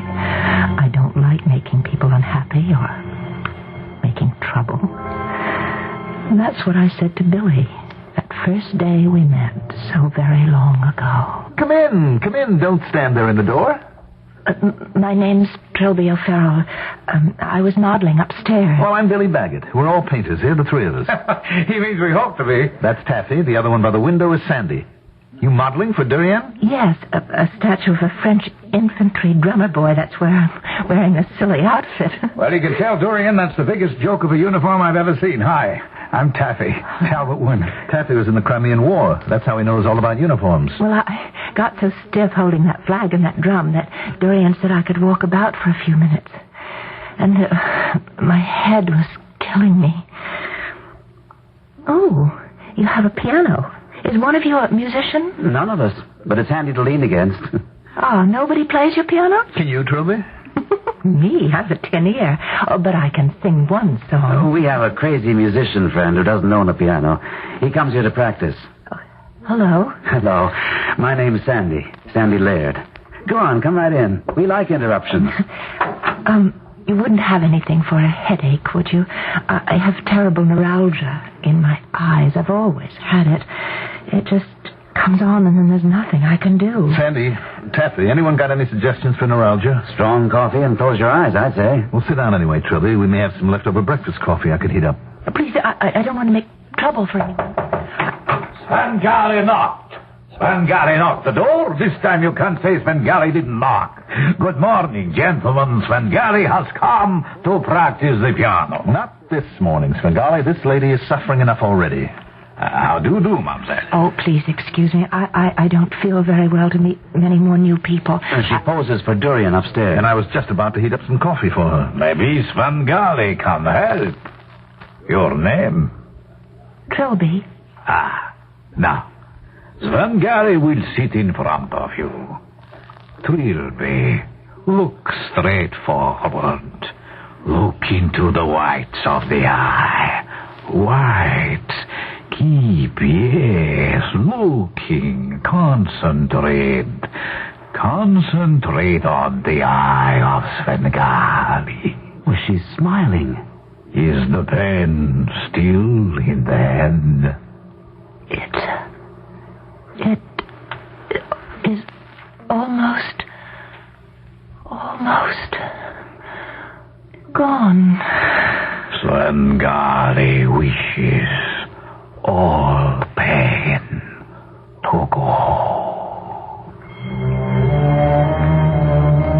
It was the most peculiar sensation of my entire life. I had been looking into his eyes, and then the two eyes of Svengali became one eye, and it got larger and larger until that one eye was all I could see, and around it were sparks and flames shooting out, and in the very center of that one eye, it was dark and so deep and dark.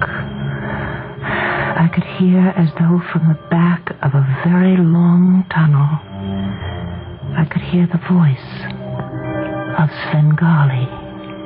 Ma petite Trilby, no more pain, ma petite. The strangest feeling, like being carried to another place. A beautiful feeling. I cannot really describe it. Covering me with peace.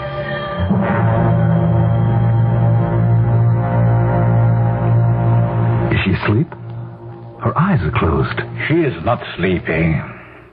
Say it to her. Ask her. Are you asleep, Trilby? No. Then open your eyes and look at me. She cannot open eyes. Now, she will not be able to open the mouth. Ask her. Why couldn't you open your eyes, Trilby? No. Oh. She is trying to say something, but it is impossible. Now, she shall not get up from the divan.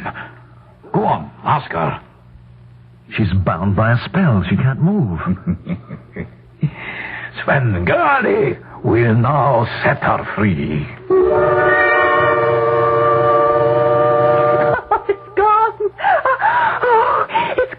My headache is gone. Oh, Mr. Svengali, thank you. Well, that's unbelievable. She's dancing about like a madman. Oh, now I can go back upstairs to Dorian's and pick up my flag and my drum and pose for him without feeling like I'm dying. Oh, how can I thank you? How can I thank you enough, all of you? It's a terrible affliction. I've had it all my life. Ma petite. Mademoiselle Trilby, there is something you can do for Svengali if you would be so kind. Oh, anything. Will you permit Svengali to look into your mouth? My mouth? Well, certainly.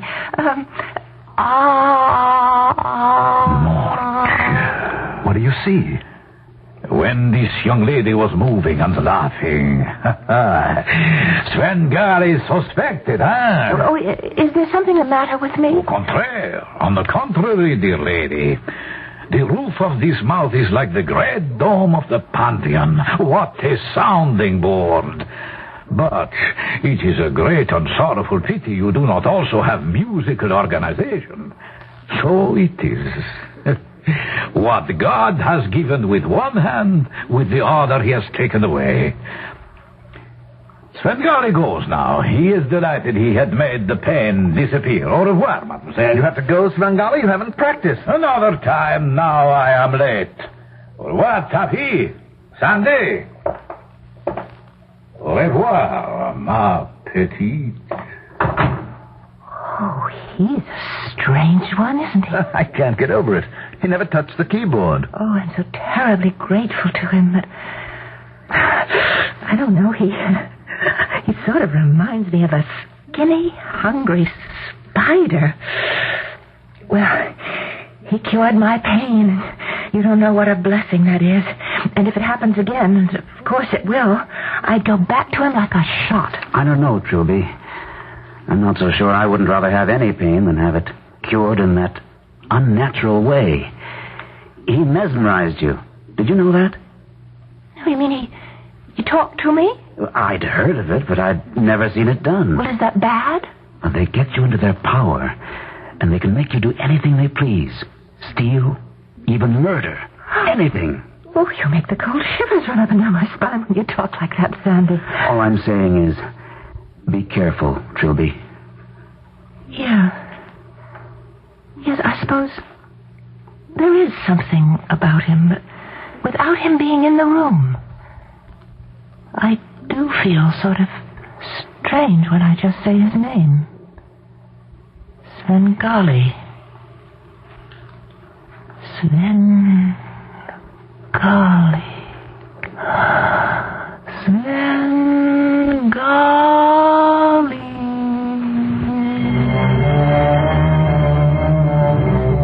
Svengali.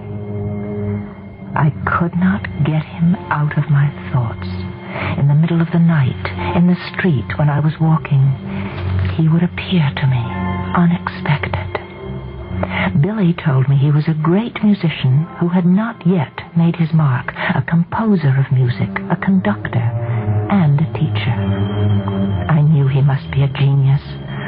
Only a genius would not care, going around looking shabby and dirty, and his hair long and black and oily, and his beard scraggly, not an appetizing man at all. And his eyes, impossible to describe, so bold and brilliant and jet black. I had to see him again. Something compelled me. The best way I found was to cook for the three painters, sew a little for them, take care of them, and of course they never suspected why. Trilby, for a Parisian model, you prepare food like a Parisian cook. Well, I had a younger brother to practice on, and my mother. And I like the way you darn my socks. To say nothing of how invisibly she can mend a shirt.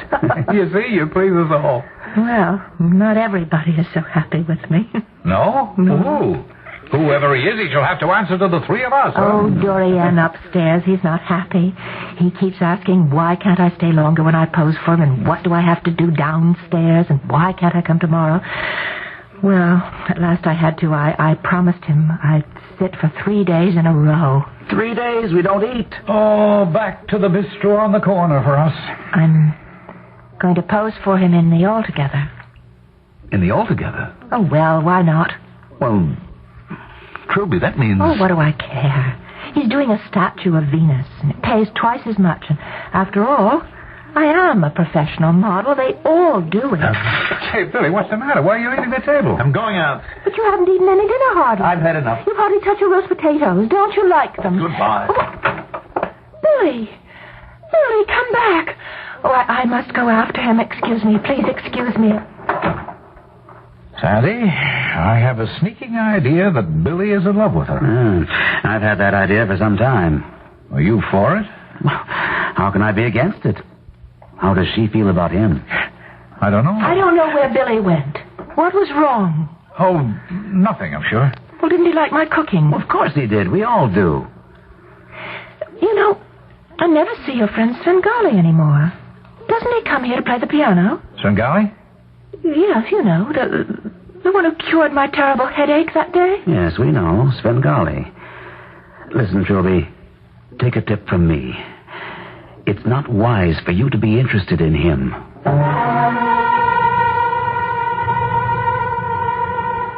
One must remember that hypnotism, 100 years ago, was thought a mysterious and frightening experience.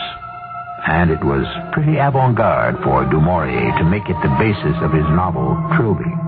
Even today, there are many who believe the hypnotist can cure where the doctor cannot.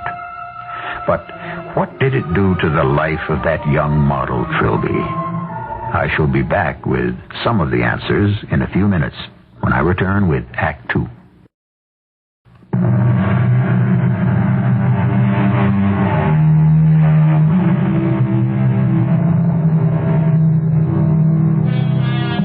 Trilby was fast becoming one of the better-known models of Paris. It's no wonder that Billy had fallen in love with her. Then, suddenly, one day, she disappeared. Winter became summer, and summer again became winter. The three young painters returned to London, and within a year, Billy was discovered. He was William Bagot now, the famous artist whose works hung in the National Gallery of London. His two friends, though not as well known, also painted. Sandy did portraits, and Taffy turned to commercial art. But what of Trilby? Since this is her story, we let her tell it. I knew Billy Bagot loved me, but I also knew I could not be a wife for him. I knew one day he would be a great artist and me, a nobody. It would not be good for him to be married. The only other person in the world I really cared for was my little brother. And that day when he suddenly took ill and died, when Johnny died, I didn't wish to live another day. We buried him in the country near where I was born. I came away from that funeral a little crazy, I think. I cut my hair off and I dressed like a man. I walked all the way back to Paris alone. The pains in my head that started the day Johnny died never stopped. When I reached Paris, I was going mad from the torture of it. And so I went to see the only person I could think of who could cure me. Svengali. Trilby. Ah, yes, Svengali remembers. Come in, little one. Entrez, ma petite. It has been a long time. And little Billy, Taffy, and Sandy, how are they? Oh, I don't know. They moved away to London. I haven't seen them. You still pose for Dorian? No, I haven't in a long time. I went home. My little brother died. Ah, ma petite Trilby. Svengali is sorry to hear that. Sit down, my child, here by the fire. And what are those peculiar clothes you are wearing? The trousers of a workman and that cap on your head? Take it off, Trilby. Oh, you have cut off all your hair. And you are crying. My head hurts so. You were wonderful about it once, Mr. Svengali. Do you remember? I've never forgotten. Tell me, have you eaten food, child? I will get you coffee and bread and butter and then take you to the Rue Savanarola for a good hot bath. And then you sleep. But please, can you make the pain go away? Of course. Has Svengali ever failed his Trilby?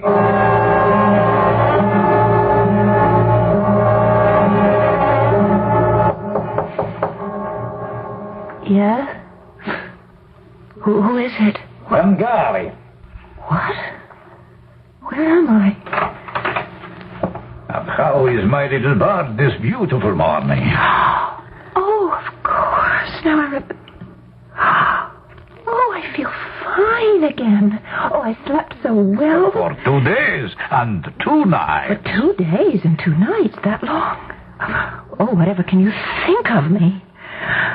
What are you going to do now, ma petite? Well, I don't know what.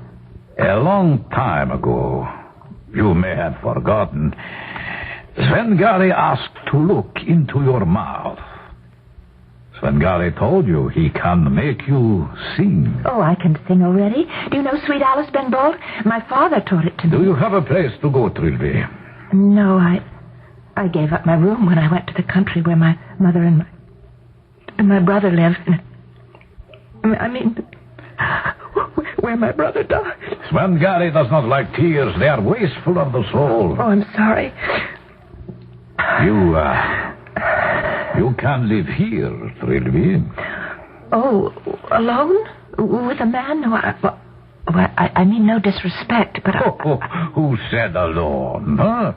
Martha. My old aunt, Martha. She takes care of me. She can take care of you, too. Ah, Martha, come in. I want you to meet Trilby, Svengali's new pupil. Oh, she is going to become a great singer someday.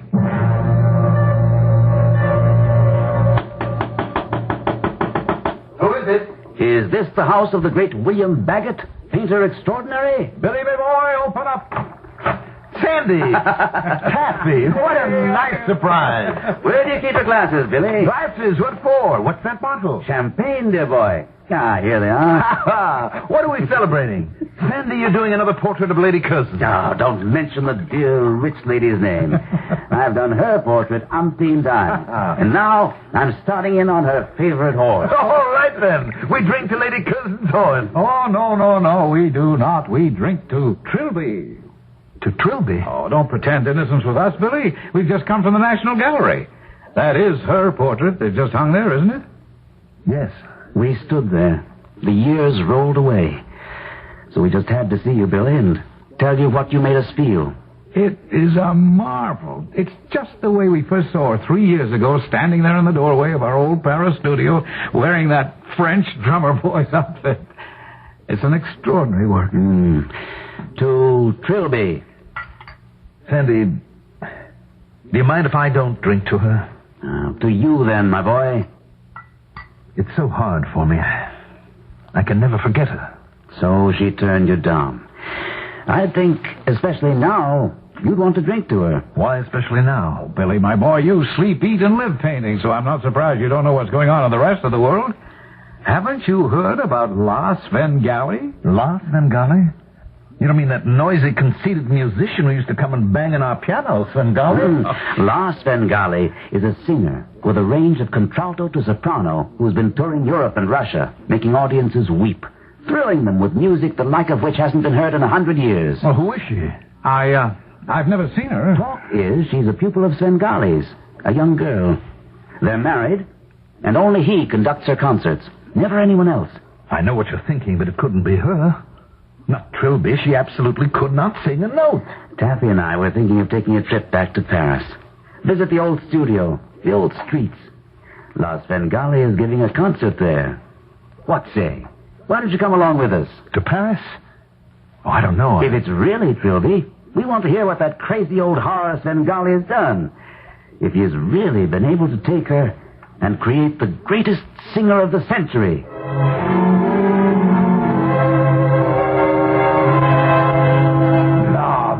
No! Idiot! Imbecile! I know you have absolutely no ear whatsoever, but cannot you remember one blessed thing Svengali is teaching you? I'm sorry. Svengali does not want your sorrow.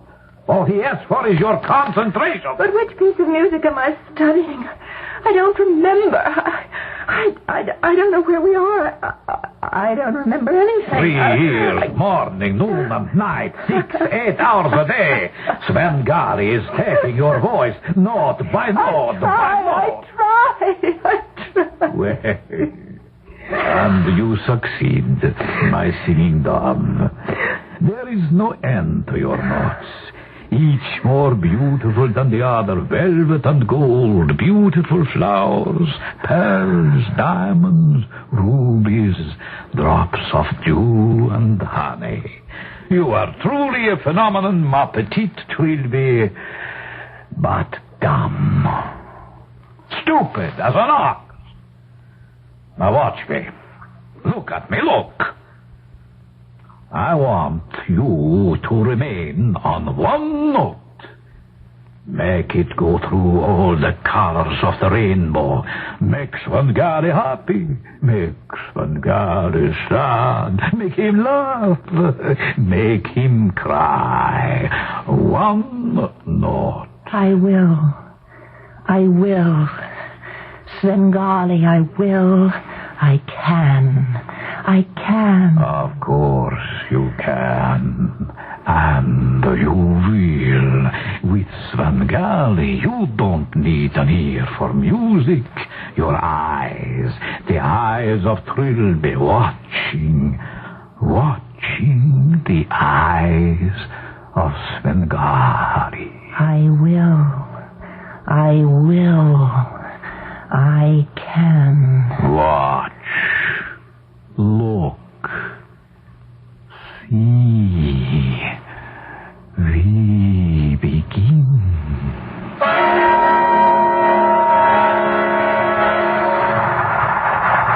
It's hard to believe that could have been Trilby up there. Good heavens, Sandy, how could you doubt it? Yes, it was. It was her. Our little Trilby didn't have such talent. Nowhere near it. This La Svengali is a true musician, and that takes years of study. She's no simple-minded, ignorant little... Sandy, will you stop it? Sweet and friendly girl. This is a woman. There is suffering on her face. I can only go by my feelings, and it is her. Heaven knows how this angel of music came to be. Well, Svengali taught her. Did you see her eyes glued to him? Every movement he makes conducting the orchestra?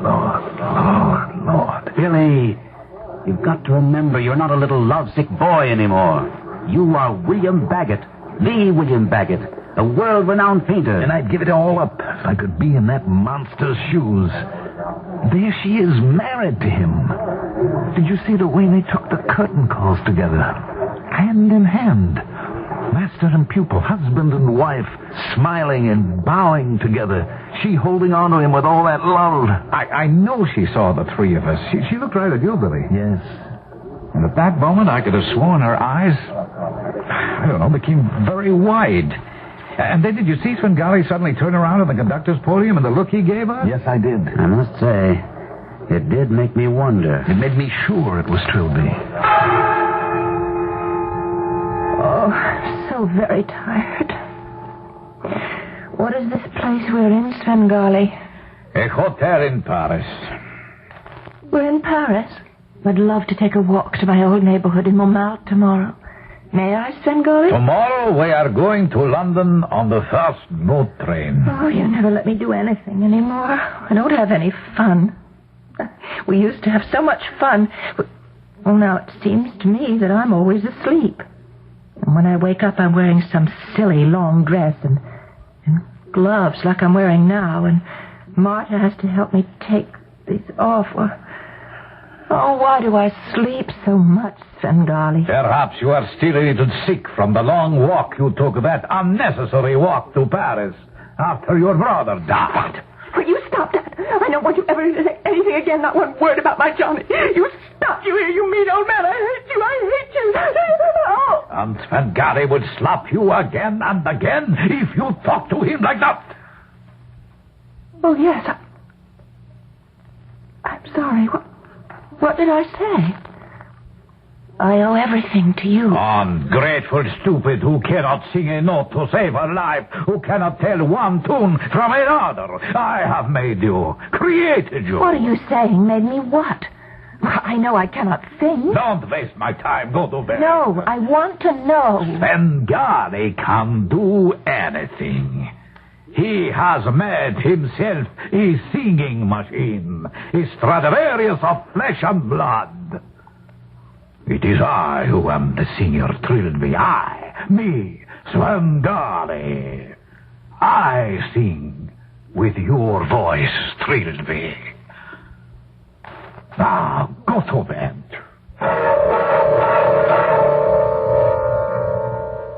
Frightening, isn't it? Now we know. There were two Trilbys. Svengali's Trilby, a sound box, and the Trilby who was loved by the painter and who could never forget her. Where will it end? I shall be back in a few moments with Act 3.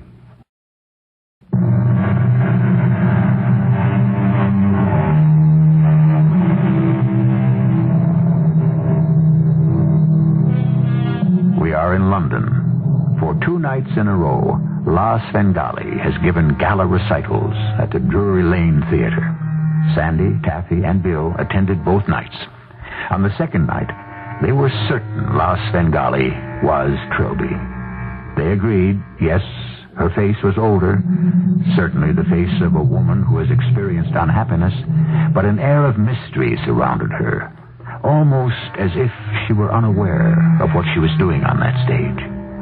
The 3 friends, in formal dress, as indeed everyone was in the audience, sat in the second row, waiting for the concert to begin. I thought I'd gotten all over her. As you said, I was a boy then, and I'm a man now, but Trilby is still in my blood. And it's so hopeless. She's the wife of Svengali, and together they've conquered the world. Last night, during the concert, every song I saw the way her eyes followed him. Svengali's a great musician, Sandy. Everybody can derive pleasure from music. You don't find a painting making people weep the way music does. People don't shout and scream and applaud paint on a canvas the way they carried on last night right here. Yes, I'm jealous, unhappy, and it's also hopeless. But it's over, Billy. You have to accept that. Forgive me for carrying on like this. I'm sorry. I truly am. Sandy, is it true that Svengali is not conducting the orchestra tonight? I thought he always conducts for her. Haven't you heard?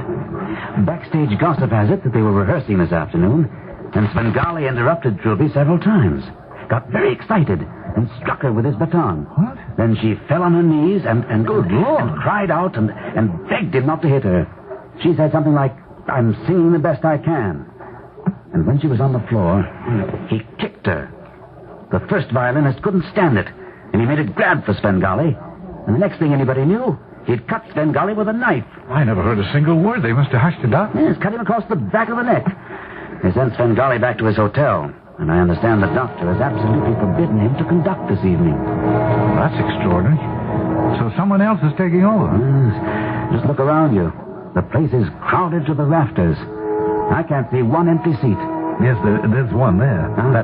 That lower box, the one nearest the stage. The box holders are notoriously late. Whoever it is, better hurry. The conductor is raising his baton. I see by the program her first song will be without accompaniment. Like the one she did in Paris that brought down the house. Here she comes. Oh, she's magnificent. She never looked so beautiful. Kathy, look at Billy. Poor chap is crying. Well, at least he's letting it out. Look who just walked into that empty box. Svengali. He can see us. He's looking right at us. Oh, would you clap your eyes on that face? Strange, isn't it? As though it were frozen into a laugh. Trilby, sing, my sweet. You don't need to keep looking at him. Music is in your heart. Sing. Oh, she's opening her mouth, but... Good Lord, it looks like she's trying to sing, but no sound's coming out. I can't take my eyes from Svengali. His eyes, they're glazed, unseeing. Trilby, sing! You don't need him! For God's sake, sit down. What in heaven's name? She's fainted. Billy, come back here. He's running on stage. Kathy, look in the box. Svengali has fallen over.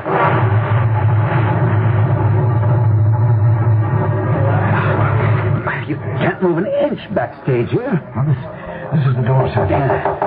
Yes, who is it? Billy, how did you make it here before we did? Oh, Trilby.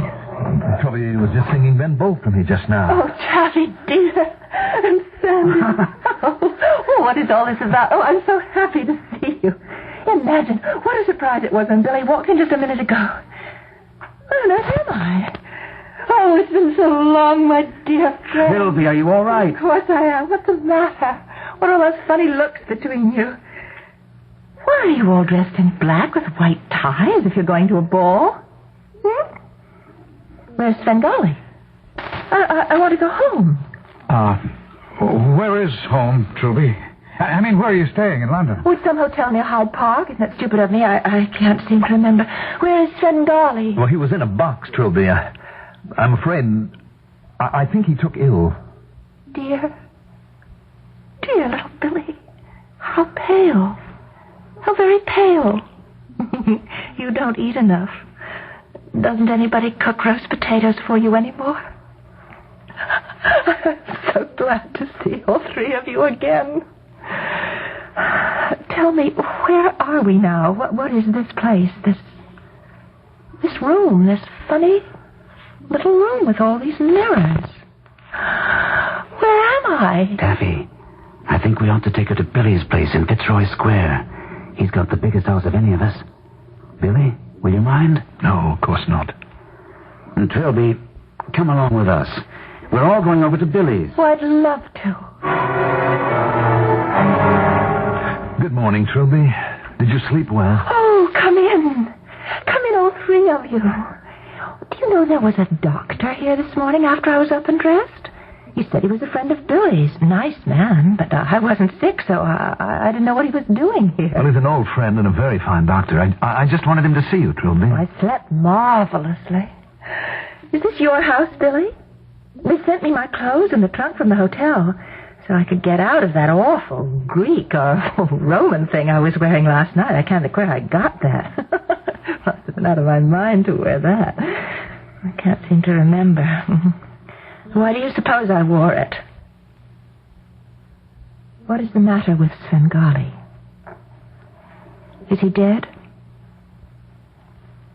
He must be dead. I have a feeling. He is dead. I can see it in your faces. He had heart disease. I'm sorry. He was always very kind to me. Yes, Trilby, he's dead. No, I was looking at my hands this morning, and they're all black and blue, as if somebody had hit them. And I have a terrible bruise on my side. I should have told the doctor because I don't know where I got those. I'm afraid it was Svengali. He struck you while you were rehearsing. Struck me? Rehearsing? What are you talking about? Svengali never struck me. He was kindness himself always. And what would I be rehearsing?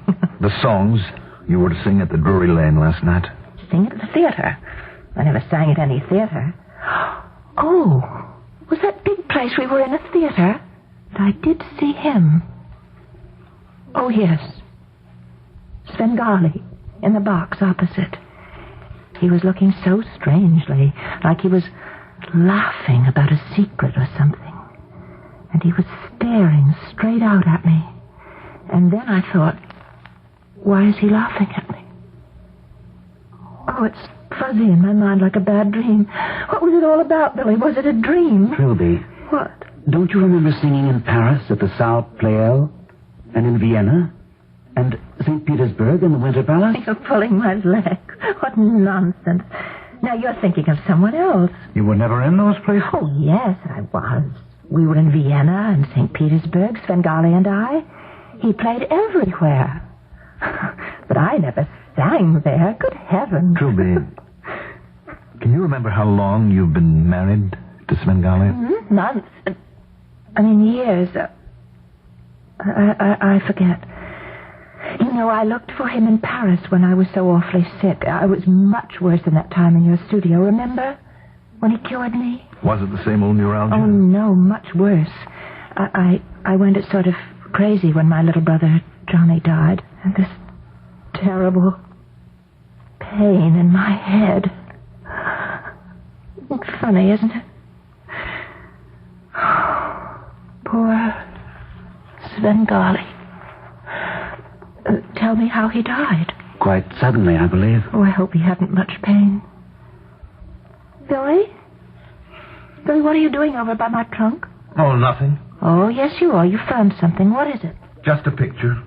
Well, let me see it. I want to see it. Bring it here. Oh, I've never seen that picture before. How did it get in my trunk? And Marta put it there before we left Paris. Look, Taffy, Sandy. Yeah, it's a splendid photograph of Svengali. He must have been quite young. But the eyes are the same. Those big black eyes with all the white showing.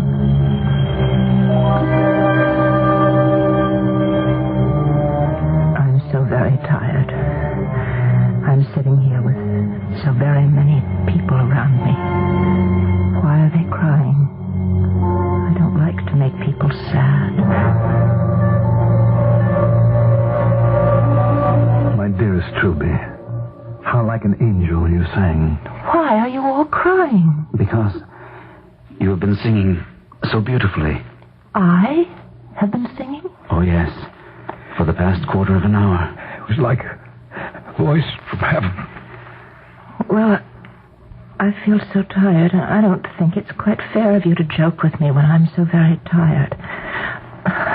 I was singing just now. Holding on to that picture of Svengali and singing your little heart out. I'm so tired. Do you mind, dear friends, if I just close my eyes? You go on talking. I don't mind that. Trilby. Billy. Is she asleep? Trilby? His photograph. It slipped out of her hand. Svengali.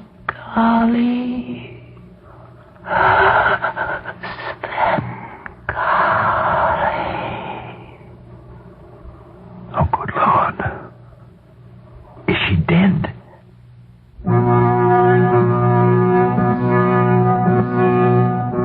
Yes, Trilby was dead. Within minutes, the doctor arrived, and, incredible as it may seem, he said that Trilby had been dead for at least half an hour. Dead for the past half hour. That would mean from the moment she had begun to sing her last song. This extraordinary story is not quite over yet. I'll tell you the rest in a few minutes when I return.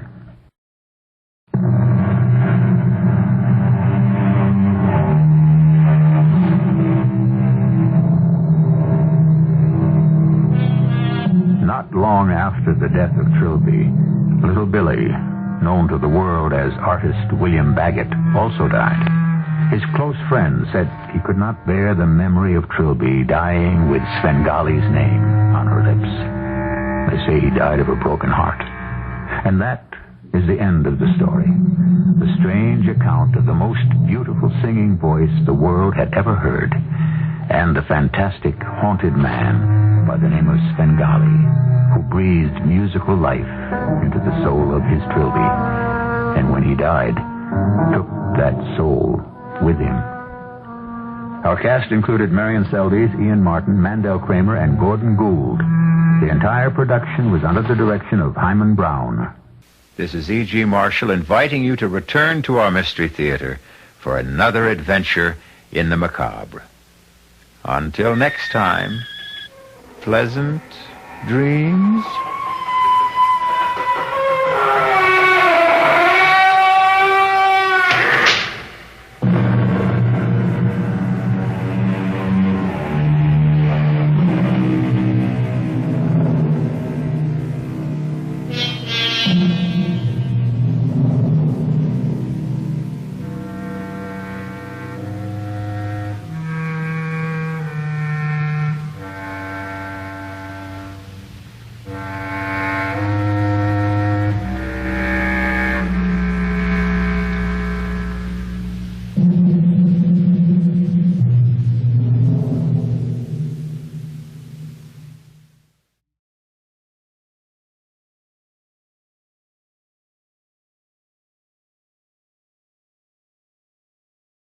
The CBS Radio Mystery Theater presents...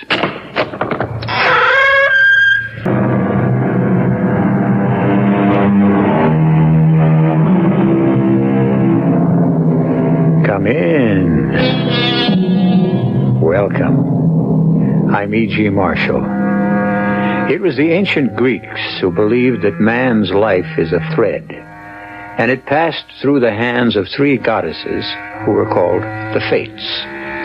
The thread spun by Clotho, the design was determined by Lachesis, and then there was Atropos, who waited with the terrible shears. And when she snipped the thread, for a good reason, or a bad reason, or no reason at all, that was the end, forever.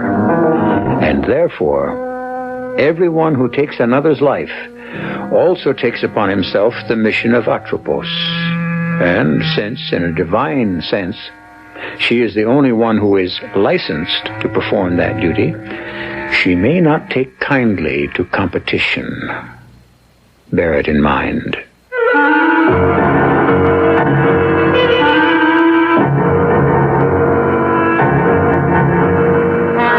Our mystery drama, The Mission of Atropos, was written especially for the Mystery Theater by Sam Dan and stars Mason Adams.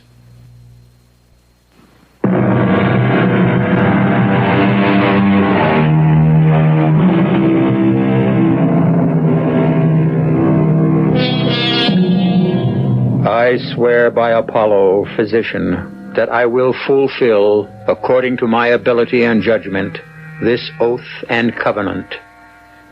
Thus begins the celebrated Oath of Hippocrates, for thousands of years the ethical standard and spiritual guide for practitioners of the medical profession. Louisa Alcott Mandeville is a young doctor, and the oath is still fresh and inspiring. A framed copy of it hangs in her office, where she looks at it from time to time every day. I'm looking for Dr. Mandeville.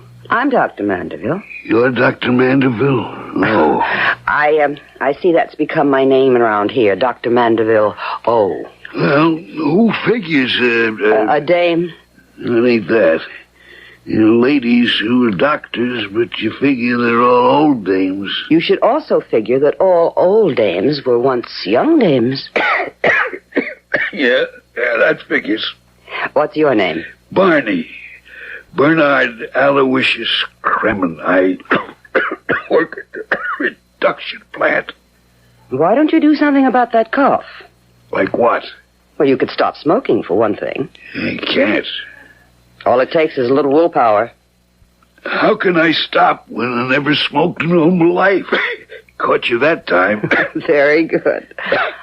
Well, what's wrong? I don't know what's wrong. That's why I come to you. I don't like that cough. I don't like it either. How long have you had it? 6 weeks, couple of months, maybe. Mm-hmm. Is it painful? Well, I get a little wave. Wave? It took me a long time to figure it out. Like a wave. Like you go to the beach, see a wave, kind of rolls in and builds up higher and higher, and it just breaks. I get this wave. Does it hurt? No, it's like pressure. Where? Everywhere. All over, all at once. I want to tell you, Doc, it's scary. And then right in the middle of it, cough. The wave. It happened just now? Yeah. Take off your shirt, please. What's the verdict, Doc? I don't know. Well, it's what I figured. I need more time. Be my guest. Do you cough like that all the time? I do lately. I would like to send you to the hospital for observation. No, Dice. I can't afford it. Well, you could take it out of sick leave. You'd still be paid. Yeah, but that's just straight pay. I'm not only knocking off time and a half overtime, but double time for Saturdays and Sunday. The way the plant is smoking now, I can't afford to give that up. Thursday, October 15th. The patient's name is Bernard Aloysius Kremen. White male, aged 54. Married, 3 children. No serious prior illnesses. Complains of some sort of malaise. Persistent dry cough. Pulse, blood pressure, heartbeat normal. Routine EKG, X-ray, blood test negative. Come in.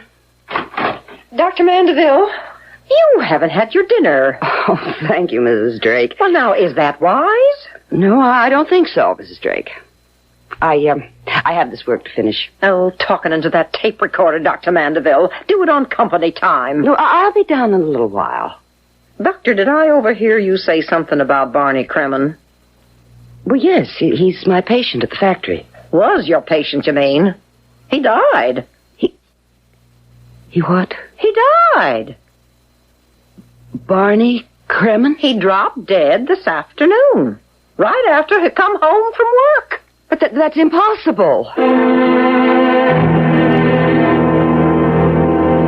Friday, October 16.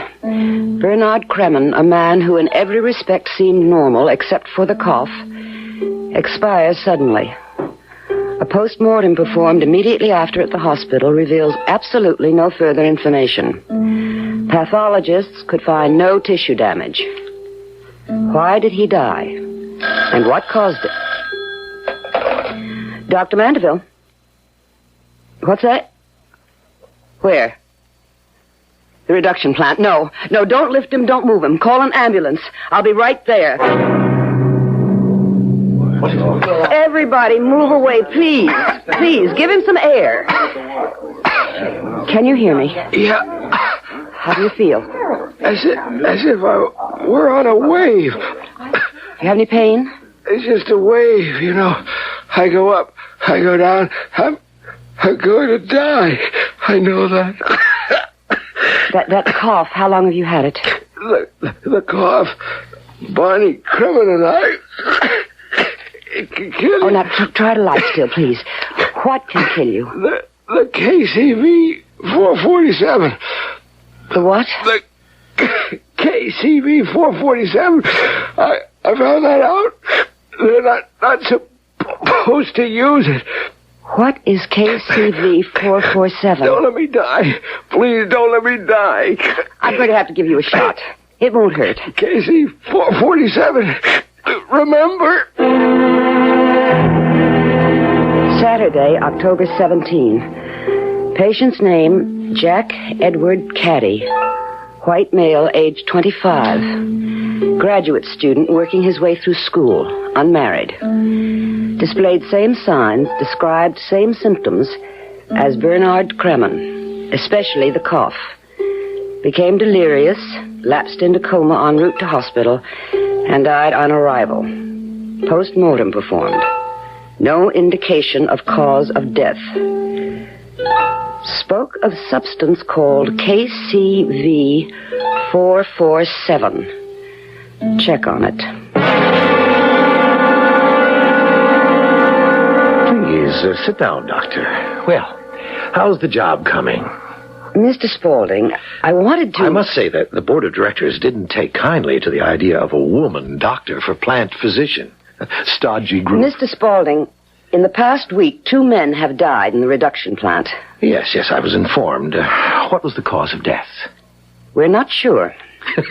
Not sure? Mr. Spaulding, what is KCV 447? KCV 447? It sounds like someone's license plate. Mr. Spaulding, this plant is filling a government contract. Oh, I hope you won't talk about that on the outside, Dr. Mandeville. It's top secret. Our current project is constructing motors for nuclear reactors. Now, Dr. Mandeville, really, you I'm sorry, sir. This is germane to the discussion. What sort of discussion are we having? As the plant physician, I have been issued a list of government prohibited materials. These are all hazardous substances which cannot be used, since they constitute a danger to health and life. Violations will result in cancellation of contracts, plus possible criminal prosecution. Doctor, what has all this to do with me? KCV 447 has been used and is being used in this plant. Dr. Mandeville, I can state categorically that is not true. And I say it is, Mr. Spaulding. Do you have evidence for such a serious charge? Yes. May I ask, what is that evidence? The evidence of my own eyes. I paid a visit to the supply warehouse, and I asked Mr. Marlowe, I believe, if we had any KCV 447. And he said he wasn't supposed to give out any information like that. But when I identified myself as the plant doctor, he said in that case it must be okay. You have cartons of it. Well, Mr. Spaulding. The old fool. The labels were supposed to... Well, it seems I'm caught red-handed. The next move? 2 men are already dead. There's no way of telling how many more will die because you have used a prohibited substance. I shall report this to the authorities. Yes, that's one course of action. Another, you could forget about it. Forget about it? I could make it worth your while. Are you trying to bribe me? Of course. I have never been so insulted. Oh, and never been so flattered. How important you've suddenly become. Here you are, a fledgling doctor, still in your 20s, and you hold the fate of a $200 million project in your delicate hands. Do you know what you're saying? Listen carefully. I'm saying life is short. Timing is exact. Experience is treacherous, and judgment is difficult. I offer you $1 million. There isn't enough money in the world. Yes, there is. All we have to do is negotiate and arrive at the price. There is nothing you and I have to negotiate. But there is something you should negotiate with yourself. You have arrived at a crossroad in your life. That is not true. You can alter the course of your entire existence. I notice you drive an Isota Asmara, a very expensive sports car. It's a luxury I afford myself. Take a day or 2. And do what? Think about it. I've already thought about it. KCV 447 is an exotic. There's absolutely no proof it's harmful. Then why is it on the prescribed list? My dear doctor, you know how vocal these do-gooders are. Doctor, even those who are violently opposed to KCV 447 admit it can only be lethal to a very small number of people. 1 person is enough. And these would have to be people who have a very rare protein allergy. In this plant alone, it has already struck down 2 people that we know of. The toll can rise higher. Doctor, if indeed KCV 447 is the culprit. Now look, we have no real facts. But here is what I'm willing to do. I'm sorry about those 2 men. Anonymously, quietly, I'll send money to their families. Will you stop using KCV447? Oh, Doctor, I can't, unfortunately. You see, it's a drying agent. It dries various component parts twice as fast as any other known process. Therefore, it cuts my fabricating time in half. Also my costs. That's why I was able to underbid all my competition for this job. Well, I don't think we have anything further to say to each other, Mr. Spaulding. It's a Saturday afternoon. I shall spend tomorrow on my analysis and present what I know to the government on Monday morning. You may regret your action, Dr. Mandeville. I'm a doctor to whom life is precious. I'm also a citizen for whom the law must be supreme. You are also a phrase maker. Good day, sir. Not to mention a pompous little fool. Which reminds me, one of our great Americans said, experience runs a hard school, but fools will learn at no other. I'm afraid, Doctor, that there may be a very hard lesson awaiting you.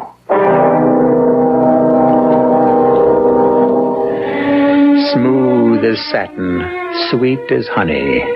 That's how Fred Spaulding comes on. But do you suspect an iron fist inside that velvet glove? You could be right. Dr. Mandeville has decided to take action on Monday morning. But that's almost 2 days away.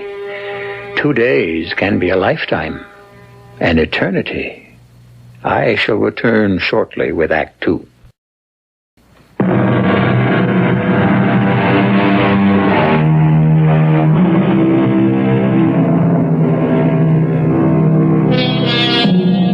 Well, our first act ended with a young lady doctor who had some damaging evidence that could destroy the fortunes of a powerful industrialist. And she was going to present that evidence to the authorities on a Monday morning. I regret to say that she never did. It is with even greater sorrow that I must inform you that we shall never see Dr. Louisa Alcott Mandeville again in this life. Why? Well, it is Sunday evening, and we are in a police station. Well. What are you doing here, Richard Harding Davis? Richard Harding Davis? That sure dates you, Lieutenant Carey. How about Floyd Gibbons? Bah, now, they were reporters. They died before punks like you were even born. I'm sorry. You're covering the station house tonight? Yes, sir, Lieutenant Carey. Alfred Alexander Marx Times Union at your service. Lieutenant Carey? Yeah. Uh-huh. Okay, let me write it all down. Victim's name? Yeah, make a car? Uh-huh. Right. Get the report in. Yeah. What was that? Nothing you're going to win the Pulitzer Prize for. Dame killed herself in an auto accident. Smashed into the concrete wall of an underpass. Kills herself and totals the car. One of those foreign jobs in Asada Asmara. You're kidding. An Asada Asmara? Huh. I drive one of those. And your salary? I got it 15th hand. She wrecked an Asada? Hey, let's have the details. She must have been an heiress. You'll never guess, so I'll tell you. She was a doctor. Company doctor at the Spaulding plant. About 30 years old, name of Louisa Alcott Mandeville. With that name, she must have been a real hatchet face. And don't try to make Grandpa Carey here think you're tough. You want more facts, you can pick up her bio from personnel at the factory. Can you imagine somebody totaling an Asada Asmara?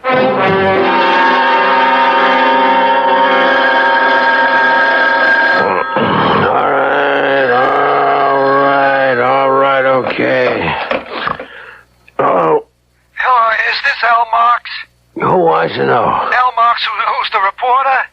Do you know what time it is? Sure, it's 12 o'clock noon. Well, it's my day off, so whoever you are, don't bother me. Al, it's me, Frank the junkie. Frank the junkie? Yeah, I own the junkyard over at South Main. Oh. Hey, Al, you still looking for master brake cylinder for that sports car of yours? Yeah, sure. Okay, this car, exactly like yours. Asada Asmara, got itself totaled 3 days ago. Killed a dame driving it. The master cylinder might be worth looking at. What do you say? I'm on my way. This This is her, Al.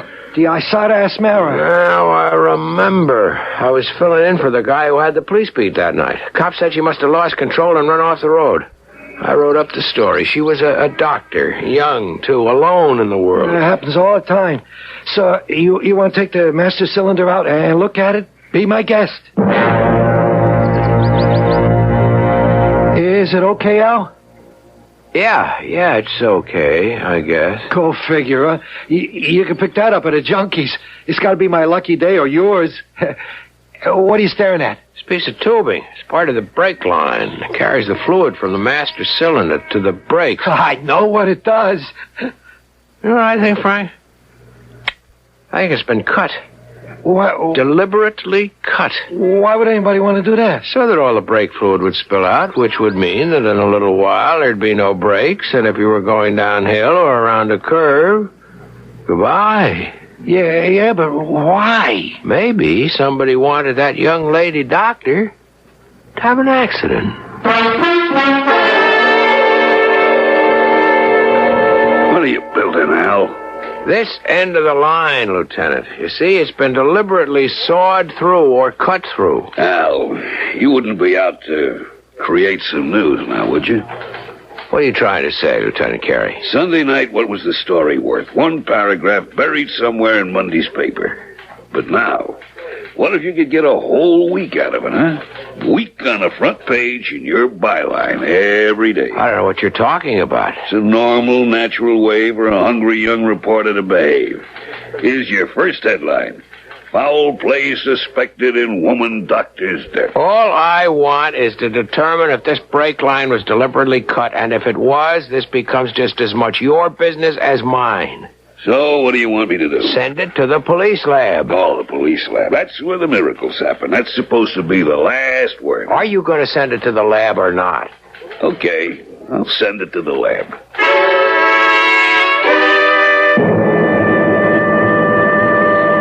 I don't know if I should talk to you, Mr. Marks, Al Marks. I'm with the Times-Union. It's a fine paper. Oh, I know it is. I'm a subscriber. Couldn't get through my day without Times-Union. But why do you want to know about Dr. Mandeville? Mrs. Drake, I'm going to level with you. I think she was murdered. But she was killed in an accident. It was no accident. The car was tampered with. By whom? Now, who could have done it? A thing like that? Why? I was hoping you could tell me. Well, tell you what? About her friends, to start with. Well, she didn't have any. She worked all day, came home, worked half the night, and went to bed. Men? No, since she's living here, nobody. Phone calls? None. What did you know about her? Well, nothing. You mean she didn't talk about herself? Oh, she did. It added up to nothing. Comes from California originally. Folks died when she was born, raised by an elderly aunt. Never played much with other kids. She read a lot. Went to college and medical school on scholarships. Never did anything in her whole life but work and study. What about her things? Well, she had her clothes and a few personal items. Got in touch with this old aunt of hers on the phone out in California.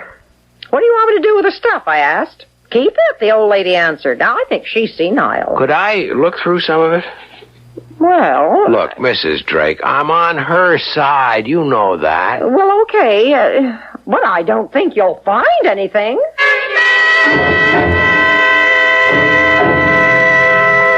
Well, I told you, Mr. Marks.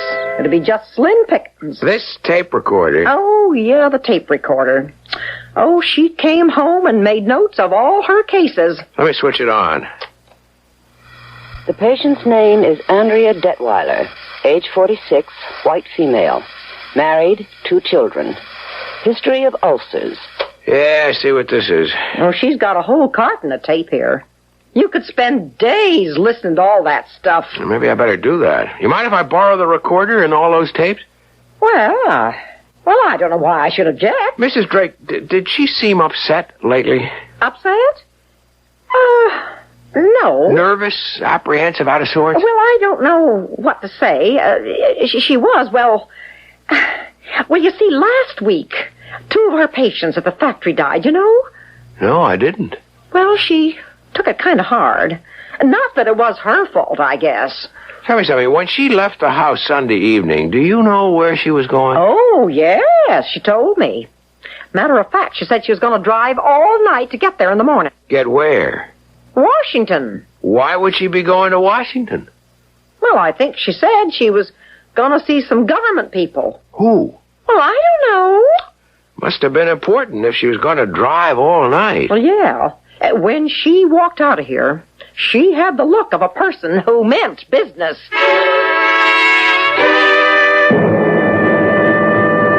What does the lab report say, Lieutenant Carey? Like I suspected, everything or nothing. Let's have it. Well, on the one hand, it could have been sawed through. You see? On the other, could have broken due to the high impact of the crash. I'm not sure. But it could have been sawed through. Oh, sure. And then again, it didn't have to. Look, she was headed for Washington, D.C. when she got killed. I spoke to the landlady. All right. All right, what? Isn't there anything you want to do about this? Do about what? A girl gets killed in a car crash. The car was tampered with. That's only an assumption. It's not enough for us. Yeah, well, it's enough for me.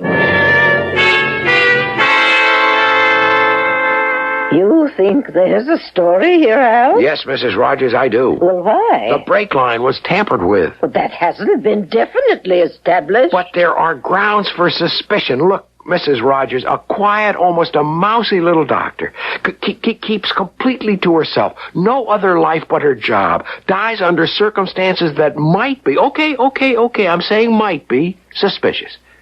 Is it worth a shot? You have a hunch, haven't you, Al? Yes, ma'am. All right. I know what it is to be on your side of the desk with a strong hunch. See what you can run down. Oh, yes, the Times-Union. Your publisher, Mrs. Letitia Rogers, is a warm personal friend of mine. Mr. Spaulding, I want to talk to you about Dr. Louisa Alcott Mandeville. Oh, sad. Very sad. A tragic thing. What'd you know about her? Oh, surface things. What it said on her resume. She was very quiet, kept to herself, very efficient. May I ask why you're interested? I have an idea she was murdered.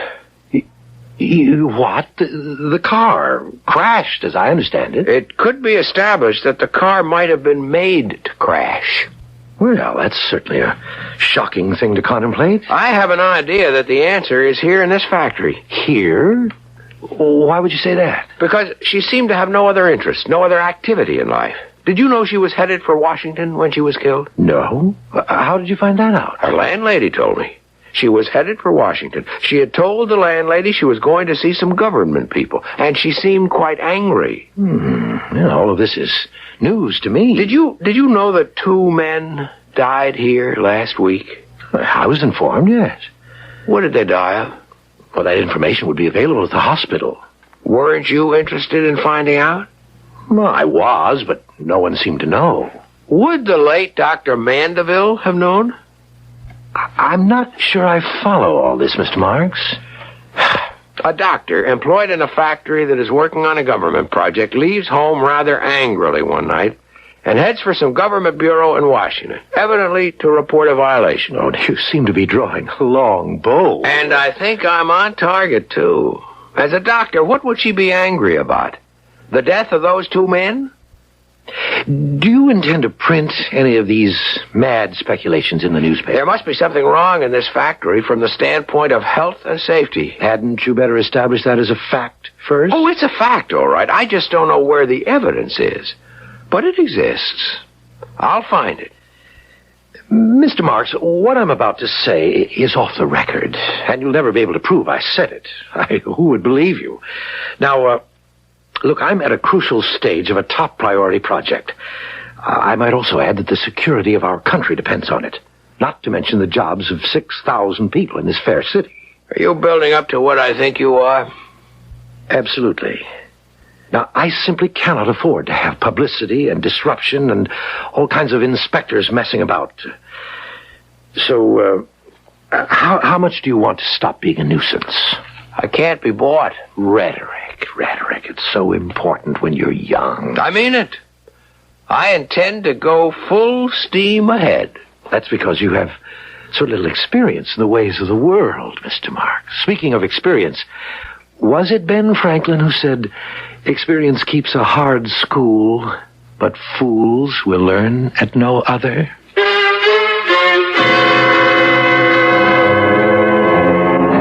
Well, We heard that one before. And it was followed by a fatal car crash. Al Marks has been offered the same deal Mr. Spaulding was willing to give Dr. Louisa Mandeville. And Al has turned it down also. Now what? Can we expect another automobile accident? I shall return shortly with Act 3.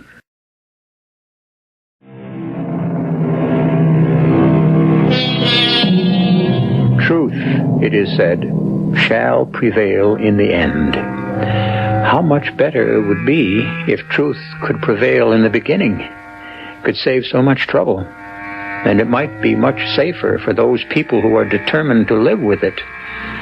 Who knows? Dr. Louisa Mandeville might still be alive today. Certainly life would be simpler for reporter Al Marks if he could get certain people to believe him. We've got him, Lieutenant Carey. Got who? Spaulding. For what? For the whole thing. He tried to bribe me. Now, Al, you can't prove that. In a court of law, no, but he did it. He offered me money to lay off. It would be your word against his. And whose word would you take, Lieutenant Carey? Look, he tried to bribe me. That means he killed her or had her killed. Naturally, he wouldn't work on her brakes with his own hand. But Al... You know I'm telling the truth. On what I say alone, I know there's no case, but it should be enough to start you guys off. What do you want me to do? The reverse. Usually the evidence leads you to the killer. This time the killer has to lead you to the evidence. Al, I need more. It was done, so the evidence is out there. Now it's your job to find it. How? Assign men to do it. I have to have a reason. I just can't put guys out. Lieutenant, it could be you're afraid to tangle with somebody the size of Spaulding. Now, don't try that psychology stuff on me. Wait a second. Lieutenant Carey. Who? Yeah, he's here. Huh? Okay, I'll tell him. That was your publisher's office. She wants to see you. All right. Don't sound good. What doesn't sound good? I think you're going to get some heat. What do you mean? You could be stepping on somebody's toes. Spaulding's? What do you think? Then I'm right. You agree I'm right? Sure, you're right. For all the good it's going to do you.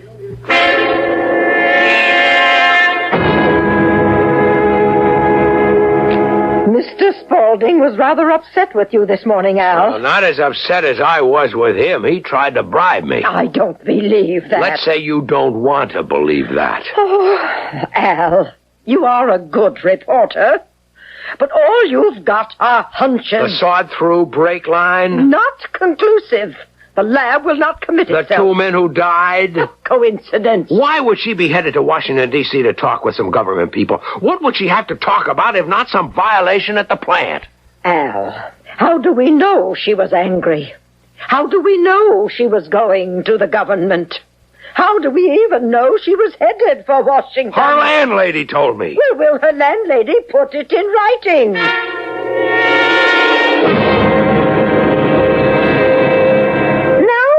No, but Mrs. Drake. Look, I told you everything I know. Well, all I'm asking you to do is let me put it in writing. You said she went to Washington, D.C. I said she went to Washington.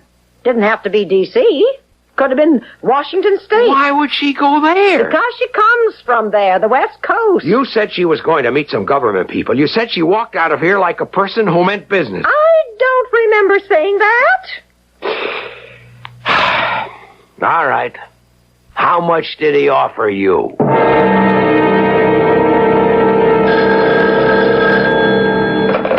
Al Marks. Yes, Mrs. Rogers. No, Mrs. Rogers, I was unable to get her to give me anything in writing. Well, she reneged on the story. He must have gotten to her. Yes, Mrs. Rogers. Yeah, I'll report to the managing editor for another assignment. But you and I know Spaulding's guilty. And if you can live with it, I wish you luck. What am I out to do? Get myself fired? Listen, kid, I believe that brake line was hacksawed. I believe he tried to bribe you. I believe he got to the landlady. Do you, Lieutenant? I tried to work on it. I had guys out trying to run down leads. And look, If he'd had the brakes tampered with, he'd have had to do it between Saturday afternoon and Sunday night when she was scheduled to leave. Which means it had to be done in the darkness on Saturday night. I had guys checking the neighborhood for anything that looked suspicious. And? Nothing turned up. I don't know what to do. Well, I wish you did. Because you have to come up with something, anything, so that I can justify putting the men out. What do you got? Nothing. Well, you gotta have something. How about that tape recorder? It's miles and miles of tapes, diagnoses, medications. Go through it. But that could be a career. You sold me the idea she was killed because she was acting like a doctor. Well, on those tapes, she's talking like a doctor.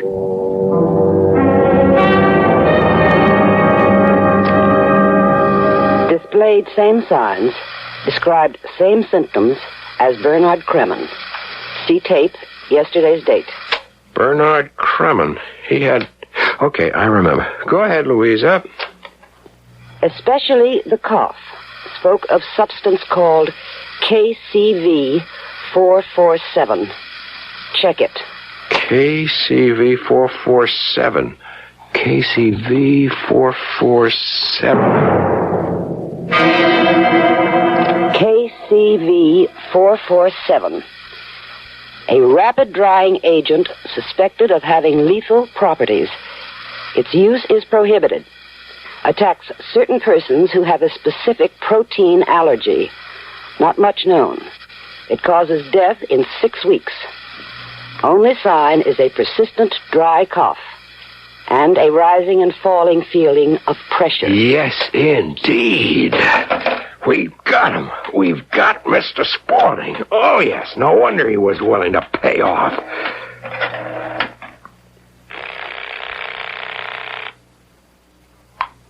Lieutenant Carey.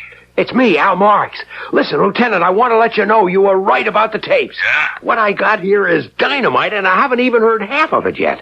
Look, it'll take me the rest of the night to get all of it. And then I want to meet you at headquarters, and I'll bring my publisher. Is it good stuff? When you hear it, you'll know why she was killed and who had the motive. Jack Edward Caddy, a graduate student in chemistry, worked formerly for International Solvents. They were cited for using KCV447. It is reasonable to assume, therefore, that Jack Caddy may have suspected the use of KCV447 at Spaulding's. But once he had caught the illness, it was too late. He must have known because he told me he was dying. This is dynamite. The disease caused by KCV447 is so rare it has not yet been named. It has a destructive but invisible effect on the heart and lungs. Its only symptoms are the dry, hard cough and the roller coaster feeling of pressure. Once these appear, however, the disease has already taken hold, and its fatal course is irreversible. Yep, I guess that's all of it. Louisa Alcott Mandeville, you were a great lady, and you didn't die in vain. I wish I'd have met you before. Well, I'm going to get my first good night's rest in over a week, and tomorrow morning we cook the goose of Mr. Spaulding. I thought I would tell you two people first. Yes, go ahead, Al. What have you got? Here's what we've got. A prohibited substance called KCV447. Spaulding uses it to get an unfair manufacturing advantage over his competition. It kills people who have a certain protein allergy. And 2 such people we know about already died in that plant. These are facts? It's all here on the tape. Her words, her voice, summing it up. She finds out about it. You'll hear how. She confronts Spaulding. He tries to bribe her. She announces she's going to report him. The next night, she's dead in a car accident that's at least suspicious. That's what you've got on the tape? That's what I've got on the tape. Well, we'll print every word of it. It's enough to make an arrest. Roll that tape. Here goes. Well? Something's wrong. Maybe I don't have the cassette on right. Well, it seems to be running smoothly. Have you got the right button pushed down? Something's wrong. We'll run it fast forward, see where the voice begins. Something's wrong. Al? Al, are you sure Listen to me. Listen to me, both of you, listen. I had it all here on tape, here on this recorder last night. I had it. I swear I had it. Well, I'm sure you did. But where is it now? I don't know. I do know. Spaulding, he got it erased somehow. Al, you are becoming paranoid on the subject of Spaulding. But it's true. Ah, Mr. Al Marks, our fine young journalist. Have a seat. Mr. Spaulding, I came here to tell you that no matter what anyone else believes, I know you killed Louisa Mandeville. Not true, my boy. You had her killed. All reporters should have respect for the truth. Now, that's better. You had someone fix the brakes. Correct. I'm sure if federal inspectors searched your warehouse for KCV 447, they wouldn't find any. Of course not. Somehow you got the tape erased on the recorder. I don't know how you did that. I had a tap put on your telephone.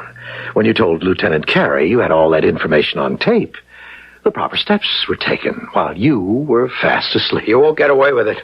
I'll spend the rest of my life if I have to, but I'll get the goods on you. Oh, that's nonsense, and you know it. You know you can't get the goods on me because they no longer exist. Nobody gets away with murder. Oh, that's a slogan.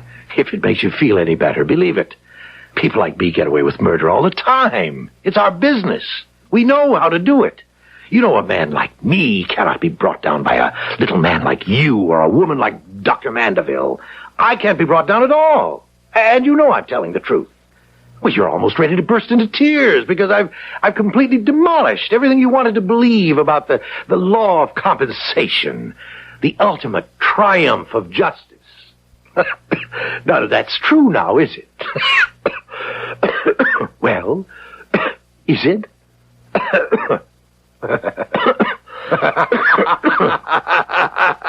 What are you laughing at?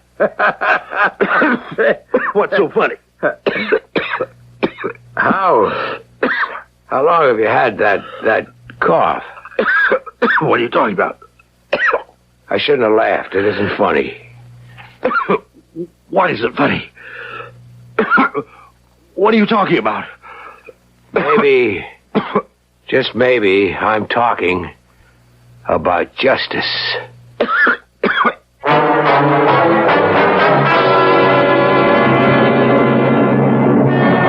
Exactly 6 weeks later, the headline in the Times-Union informed the world that internationally famous industrialist Charles McNeil Spaulding had died suddenly.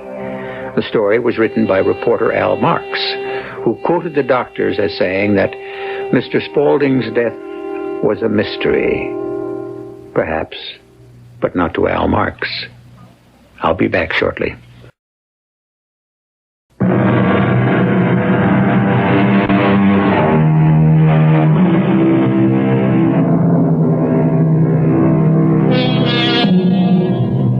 We live our lives by the narrowest of tolerances, by the smallest of gauges. Little accidents, coincidences, chance encounters, sudden hunches. Any one of these can change a life, or even decimate the earth. The world is such a volatile, unpredictable, capricious, and giddy place. Can there possibly be a master plan behind it all? Our cast included Mason Adams, Joan Lovejoy, Jackson Beck, Joan Shea, and Robert Maxwell.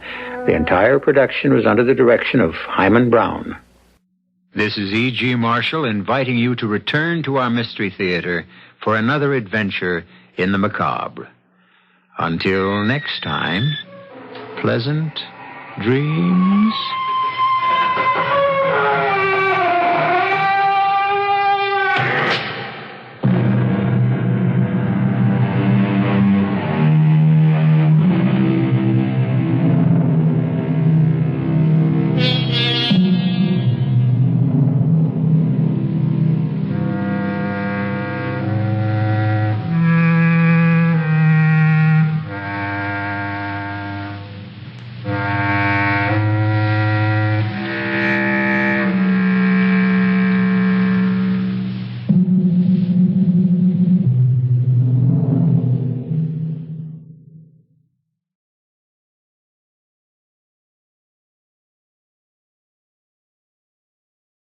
The CBS Radio Mystery Theater presents...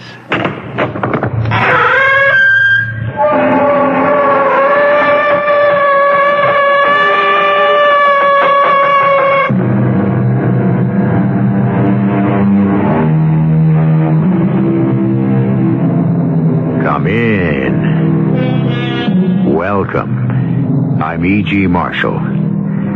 There's an old Scottish song that goes, "Oh, it's nice to get up in the morning, but it's nicer to lie in bed." Of course, when you get up in the morning depends very much on what you have to do during the day ahead. And if what you have to do, for example, is concerned with murder, then you had better get up very early indeed. Or perhaps you'd better not go to bed at all.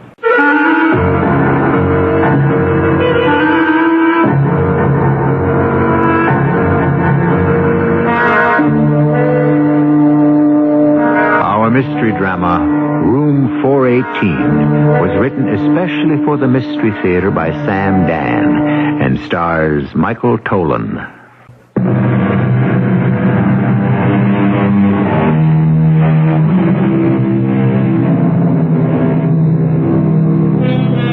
And the best and the worst of this is that neither of us is to blame. If you have forgotten my kisses, I have forgotten your name. Now, there's a poet who lays it on the line. None of this sloppy sentimentality about love that is eternal, undying, everlasting. No, sir. Like everything else, love comes, love goes. It has its day or its night, and then, well, forever was yesterday. Of course, there are those people who have better memories than others. They have problems. Where to, pal? Mister, where we headed? Huh? The International Hotel. We're off. Yeah, I rejoice to say that you're going to be the last of the Mohicans. The what? It's a figure of speech. That was the last plane into the airport. This is going to be my last trip. You're going to be my last fare. I want to tell you it's been a day. You don't know what's been going on here all week with this kind of snow and the airport's really jumping. How are things back in the big city? I beg your pardon? Nothing. Just making talk. You don't feel like gabbing? That's okay. Thank you. Hey, didn't you ride with me before? I beg your pardon? It's just I thought I'd seen you. Seen me? Yeah. Wasn't you in my cab maybe just the other day? No, that's impossible. I've never been here before. Must have been two other guys. Yeah. Oh, hey, let me ask you something. You on the American plan? Excuse me? All the restaurants near the slopes. They're jammed. Best bet's to eat at the hotel. Does it say American plan on your reservation? I haven't thought about it. I don't have a reservation. What did you say? You don't have a reservation? No. Then what are you going to the International Hotel for? I would assume they have some sort of accommodation. Why are we stopping? Pal, it's a $10 ride out there, plus the tip. And? You're throwing your money away. Oh, surely they must have something. Take it from me, they got nothing. You want to get a night's sleep? Your best bet is to stretch out in the lounge back at the airport. Let's go on. I'll take a chance. There's always an empty room somewhere. Not this weekend. Well, don't worry about it. Why should I worry? I got a place to sleep.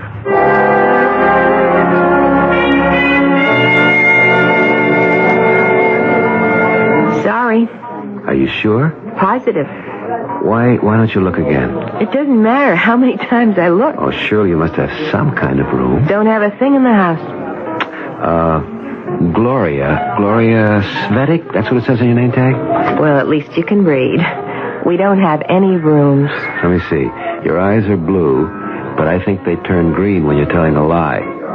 Now, isn't it a fact that hotels always hold a certain percentage of rooms in reserve? It sure is, and we already rented ours. Gloria, I hate to say this. Then don't. But I don't believe you. Have it your way. Oh, I'm sorry. I shouldn't have said that. You're right. You shouldn't have. It was such a long trip, and now I don't know what to do. Well, between you and me, what you should have done was made a reservation before you came up to the most crowded resort in the state at the height of the season. Now, teacher, don't rap my knuckles. The problem is, what do I do now? I don't know. There's not another plane out of here till 8 o'clock in the morning. Oh, well, what do the Eskimos do? Oh, I understand they build a little shelter out of snow. It's supposed to be quite warm. Well, you could do that. Or you might try that red couch in the lobby. It isn't too bad.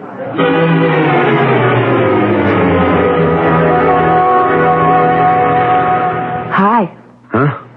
Oh, it's you. Were you asleep? Well, not exactly. You want a cup of coffee? Thanks. What time is it? 12:15. Oh, it's going to be a long night. You know, you look familiar. Do I? I am sure I've seen you before, and it was recent. Where? Up here. No, that couldn't be. Why not? This is my first trip. Well, I guess I could be wrong. I like to think I never forget a face. If we'd met before, I'm sure I'd remember. What made you come up to this place just like that? No, it was just one of those spur-of-the-moment things. Are you a spur-of-the-moment person? I suppose you could say that. It just about sums me up. Really? Yeah, and I suppose that's one of the things that That what? that she found so... That she didn't like? Yeah. But that's something I really shouldn't talk about. Oh, sure. But between you and me, if you was to walk in here with her, I'm assuming you're referring to your wife or your girlfriend, I would know it. You'd know what? I would know there's something about you that she didn't like. How would you know? Hotel people know. You can tell a lot about a person just by the way they walk across the lobby. Tone of their voice when they ask for the key. A million things. You'd be surprised how people give themselves away. Really? Have I given myself away? Yeah. You gave away certain things. Did I? Definitely. To begin with, you're spoiled. Oh, am I? Mm-hmm. You're spoiled by a lot of women. What makes you say that? Because you're so handsome. Do you think I'm handsome? Sure.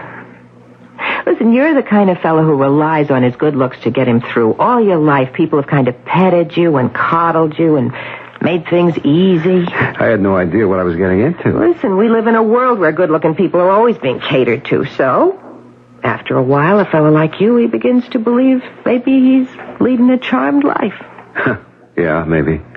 After a while. You begin to believe nothing really bad could ever happen. Everything will turn out okay in the end. Somebody's going to come along and you can sweep them off their feet. Hey, now you may be pushing it just a little bit. Am I? Isn't that why you came barging in here without a reservation? Didn't you think that would turn out okay in the end also? Well, I must admit you got me pegged. I thought I could sweet-talk my way into a room, especially if there was a girl behind the desk. But it seems I didn't score. Maybe you did score. Just a little. Not the bullseye, but somewhere on the target. Really? There might be a room. An empty room. You mean it just opened up? No, it's been empty a while. Gloria, do you mean that all this time you've been telling me you have no space, you actually did have a vacant room? I didn't say the room was vacant. I said it was empty.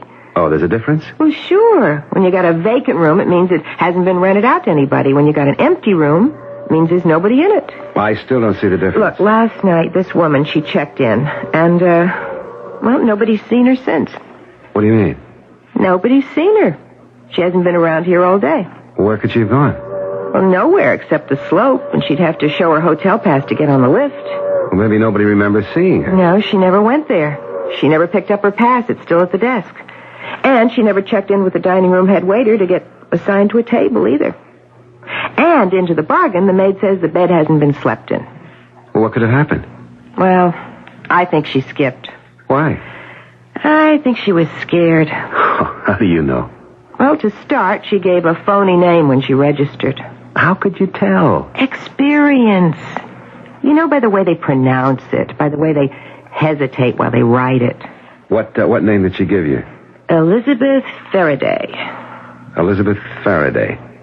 You know her? No. She's one scared cookie, this Elizabeth Faraday, or whatever her name was. Anyway, here's what I'm getting at. She didn't use the room last night, and she hasn't been seen around all day.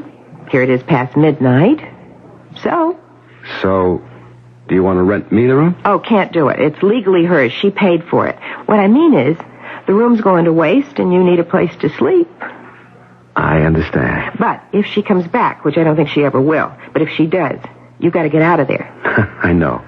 So what do you got to lose? Here's the spare key. Go ahead.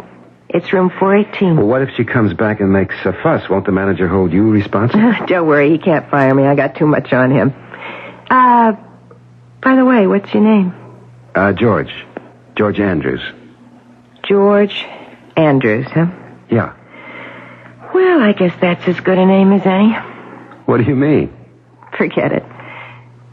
What are you doing up here, George? Well, I came up to go skiing, naturally. Naturally. Where's your luggage? My luggage? Oh, yeah. I left at the airport. I was in such a hurry to get a cab and get here. Sure. No, I mean it. It's probably still at the baggage claim. First thing in the morning, I'll get out. Look, it's your business. I admit, I didn't come up here to ski. You did?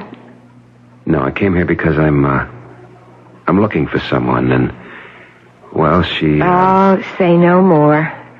You figure you'll run into her in a place like this, huh? Yeah, that's it. I'm hoping to. Well, good luck. Thanks. And have a good night's sleep.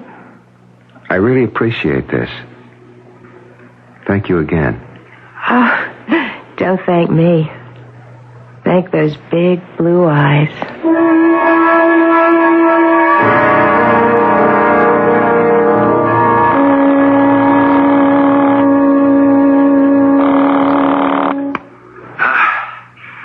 Hello?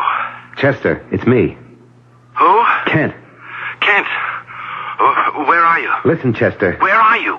I found her. You what? I know where she is. But you said she wouldn't give you the money. I know. That was yesterday. Well, what happened to change the picture? I'm going to change the picture. What do you mean? I'll convince her logically that it's in everybody's best interest for her to give me the money. After all, it is my money. But you said yesterday she turned you down for good. Look, just have faith in me, Chester. Kent, the wolves are closing in on me. Everything's going to be all right. Where are you? Trust me. I'll talk to you in the morning. Good night. But, Kent, I've got... Yeah, in the morning. If it ever comes.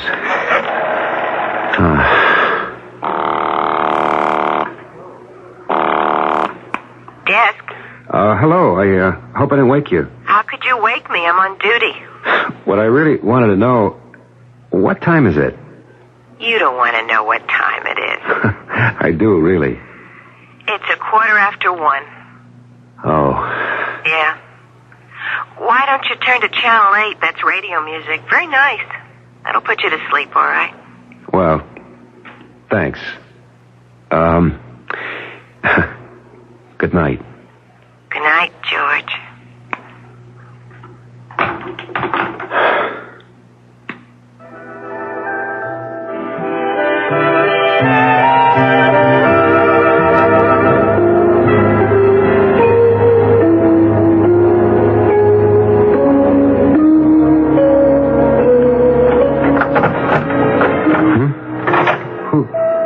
What's that? Who's there? Who's that?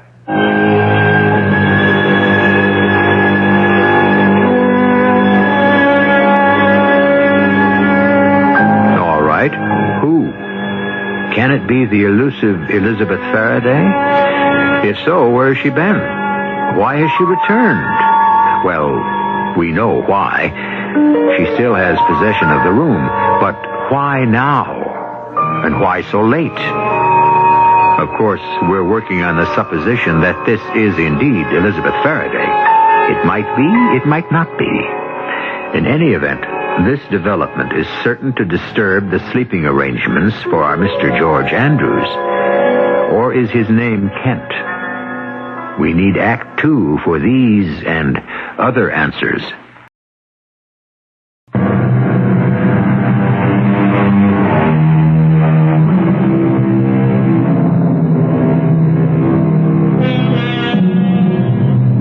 I was was a stranger, and ye took me in. Hospitality, one of the oldest of the virtues, and one of the earliest signs of civilization. To shelter, to feed, to protect the stranger, to keep him safe from the perils of nature, and to guard him against the dangerous designs of his enemies. Ah, yes. What could be a more noble and generous act? It's too bad you have to be so careful about doing it these days. Who's that? It's me, Kent. Elizabeth. Yes, Elizabeth. What do you want, Kent? Please, Elizabeth, don't be sharp with me. Don't be sharp with you. After what you did to me? I'm sorry, Liza. And don't call me Liza. I hate it. I'm sorry. It makes me sound like a dizzy, flighty little kook. I'm sorry. And stop saying you're sorry. Liza, Elizabeth. What do you want? I want to tell you that I have to use that word. I'm sorry. Are you? Yes. That really does me a lot of good, doesn't it? Elizabeth, you have to believe me. No. I'm in a position now where I don't have to do anything. Elizabeth. Why did you come back here? Why? I couldn't believe what had happened. Why is it so hard to believe? Because murder. What about murder, Kent? I'm not the kind of man who would commit murder. You're not? No, where do I come to murder? Murder is committed by those people you read about in the newspapers, not people like me. I wish I could feel sorry for you. That's why I came back. I couldn't believe that I could... I came up here yesterday and I managed to find you. I'd rather we didn't talk about yesterday, Kent. No, please, hear me out. I couldn't believe that I was able to come up to your room without being seen by anyone and just kill you and hide your body in the closet. It's hard to believe. Do you want to look in the closet, Kent? No. Go ahead. Look. No, Elizabeth, please, don't ask me to do that. Nobody's looked in the closet yet? It's a pretty sloppy hotel. A lot of glitter and polish on the outside, but I think they just shoved the dirt under the rugs. Elizabeth, I want... Look, the maid just poked her head in the door this morning. She saw the room was still made up. She didn't even bother to come in. Of course, sooner or later, somebody's going to look in that closet. Elizabeth, I'm trying They'll have to. I couldn't believe I did it. And nobody heard the shot. You had the noise of the crowd. Friday, it's a mob scene around here. Everywhere. The airport, people pile into the cabs. They swarm all over the hotel. You had the crowd on your side, Kent. All the music and the party. Elizabeth, I don't want to believe it. I don't think that matters anymore. I can't live with it. It's too much. Nothing's too much. As long as you're alive, anything at all beats being dead. Elizabeth, I want to undo it.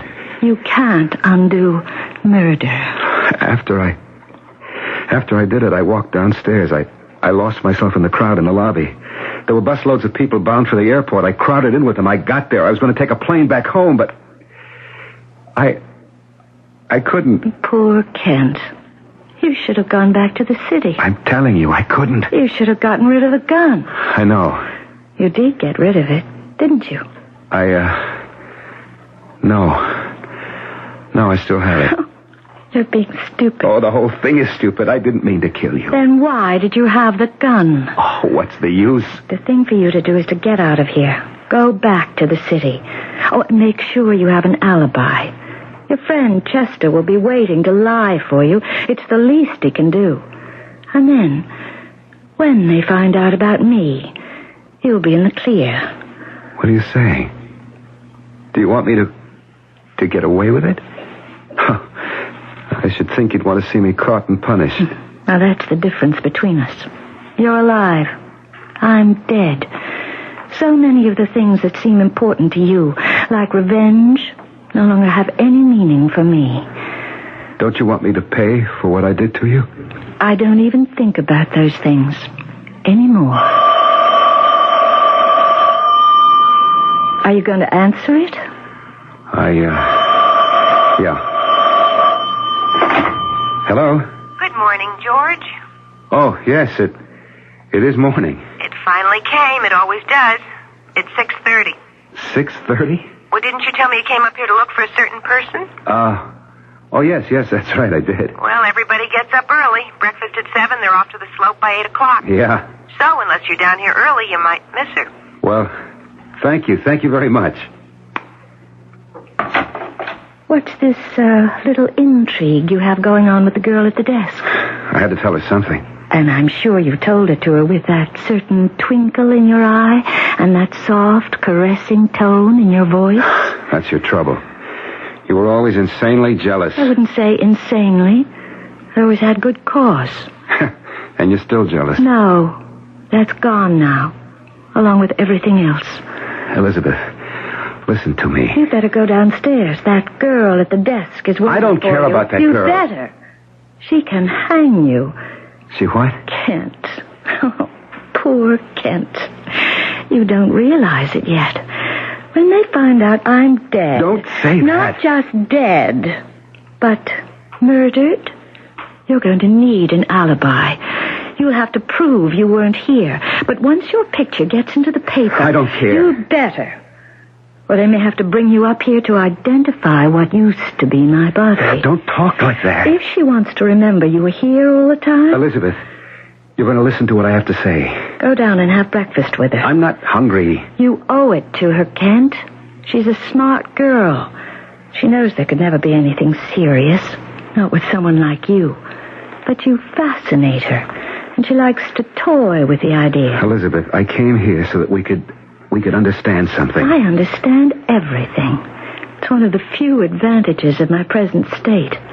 Go downstairs for breakfast. Suppose I do that and I come back and you'll be gone. I'll still be here. Unless someone looks in the closet. Don't say that. And there's no danger of anyone doing that. Till just about noontime. I told you, the service here leaves a lot to be desired. Elizabeth. Go downstairs, Kent, before she becomes curious and comes up here.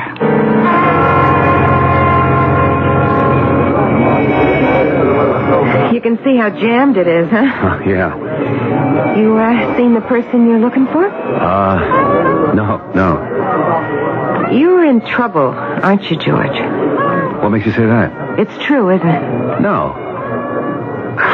Well, yes, I suppose so. I knew it. I knew it the second you walked in last night. I could tell. How? It was written all over you. How bad is it? Look, come on, I want to help you. Do you? Really? Yes. Why? Why should you want to help me? Because you like me? Yeah, I guess you could say like.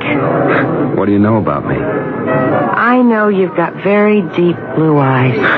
That's enough for you? It's enough for most women. I don't care what they tell you. It's enough. You're a wonderful person, Gloria. How many times have you looked into a girl's eyes and said that? Well, all right. What's the difference? It works. Now let me help you, George. How? I don't know, but whatever it is you need, I'll try. You're running away, aren't you? Why do you say that? Well, you're here without a reservation, without luggage. It looks as if you had to leave wherever you were in a hurry. No, it wasn't exactly like that. Look, George, I have a place, a nice little place. My folks left it to me. It's on the other side of the lake. No one ever comes around. Nobody could ever find you there. It's yours for as long as you need it. Thank you, Gloria, but nothing.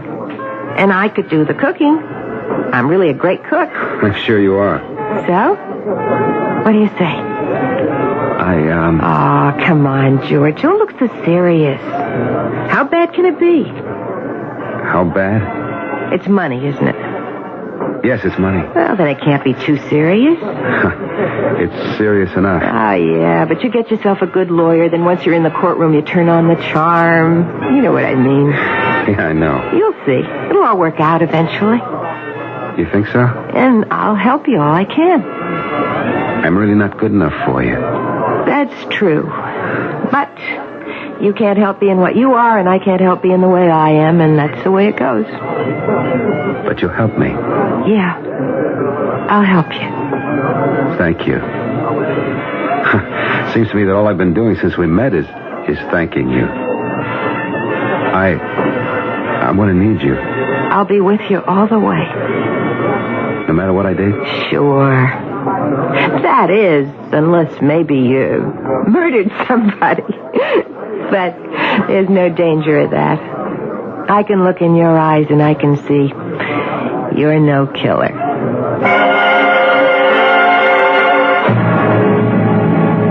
So much for woman's intuition. What do you think of our hero, or more accurately, our central character now? Well, leaving morality and ethics out of it, you always have to have at least grudging admiration for a master in any field. Obviously, our boy has written the book on how to attract women. Yes, indeed. It seems he can always bring them around, even after they're dead. The late wife, the new girlfriend. Do we have here what the French would call a ménage à trois? You can never tell what we have until you've lived through Act 3.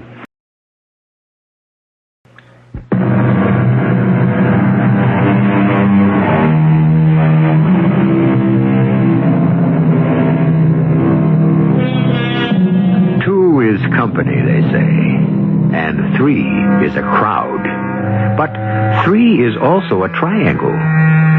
Triangles in geometry are usually neat in shape, with properties that follow strict mathematical rules.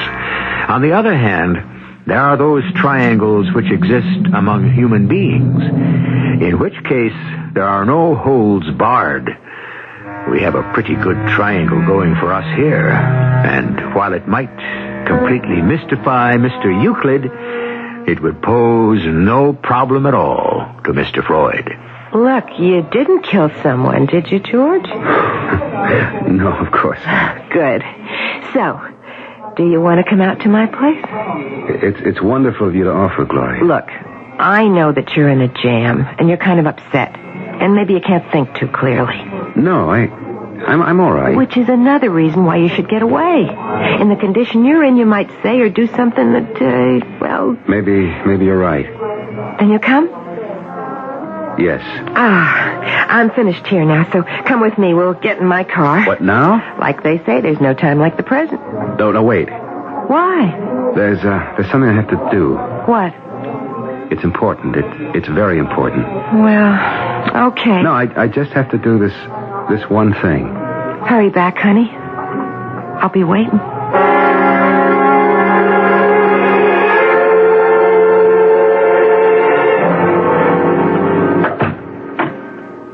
Elizabeth? Yes. Huh. There's something we have to straighten out. It's important. It must be. You're letting it delay your little romantic rendezvous. What rendezvous? A little cabin on the lake with Gloria. Oh, that. I didn't even know what I was saying. You know something? I think you're telling the truth. I've always told you the truth. No. This is just one of those rare occasions. You see a pretty girl, or even one who isn't so pretty, and you have to show off your technique. That isn't fair. But it's true. All those affairs of yours, Kent. I don't believe you really enjoyed them. They were just reflex actions. This girl, Gloria, you don't even like her. Elizabeth, I didn't come here to discuss... She doesn't have the kind of regular features you go for, the classical profile. She's not as beautiful as you are, Elizabeth. That we know. But as I say, you can't help yourself. Will you forget about that girl? Why not? I've forgotten about all the others. It's just that you always have to have a little affair going. Yes, even at a time like this. Even when you've come back here to ask me such an important question. Then you know what I want you to do. Oh, yes. But it can't be done. Don't say that. If it were possible for me to feel sorry, I would say I'm sorry. But it has to be done. Why? Because handsome Kent Faraday wants it that way? Because Kent Faraday always gets what he wants? Elizabeth, if you only knew. She said she'd stay with you no matter what you did, unless it was murder. But if you play her right, she'll hold still even for that. Elizabeth, I don't want to talk about her. Go with her. Be with her. Make love to her the way only Kent Faraday knows how. Then she'll never want to give you up. Then she'll protect you. She'll lie. She'll cheat. She'll steal. Ask me. I know. Go to her now, before it's too late. I want to talk about you and me. There is no more you and me. If they discover the murder now, she'll drop you. You see, she won't have a chance to find out what she'd be missing. That's her now. Answer it. I want to talk to you. You're keeping her waiting. Yeah, hello? Honey, you okay? Yeah. You sure? I'm fine, just fine. What's keeping you up there? I'll be down soon. Just between you and me, it's such a great day. And are we going to enjoy it? You bet. Honey? What is it? Did anyone ever tell you how blue your eyes are? Yeah. Yeah, I'll see you right away. Blue eyes, you're just wasting your time here with me. Elizabeth. And you're also risking your life. Listen to me, will you? We have to undo it. Why do you persist in such a ridiculous... It has to be. I didn't want to kill you. You did. I'm dead. And I'm gone. No, it isn't true. Isn't it? Just open the closet door. You'll see me. I'm still propped up against the wall, just as you left me. Elizabeth. I have 2 bullet holes in my breast. Please. Did you have to shoot me twice? I didn't know what I was doing. Yes, you did. But you don't believe I'm dead. If you're dead, how can I talk to you? How is it I can see you? My being dead doesn't mean you can no longer see me or that you can't talk to me. Not at all. Elizabeth, after I pulled the trigger, I prayed. No. After you pulled the trigger, you pulled it again. Remember? I prayed on my knees. I prayed with all my heart. Poor Kent. I prayed, give me another chance, a second chance. Did you? Just give me a chance to come here and see her again, talk to her again. Why should she die because I was greedy and stupid? There is no second chance. There has to be. You would do it again, the same way. Oh, no. No, that isn't true. You still need the money, don't you? Well, yes. You'd still have to come to me for it, and I'd still refuse. You see, you'd have to kill me. That's why you're not getting a second chance. I wouldn't kill you. You mean you'd go back? You'd face the music? Maybe even spend a year or 2 in jail? I wouldn't have to. The case against you is pretty strong. I know, but I'd have the money to pay off. Where would you get it? Where, Kent? You'd give it to me? Oh, no. I refused. That's why you killed me, remember? This time I wouldn't have to kill you. I still would refuse. No, you wouldn't. You see, Elizabeth, I would convince you. No, Kent. Never. I would.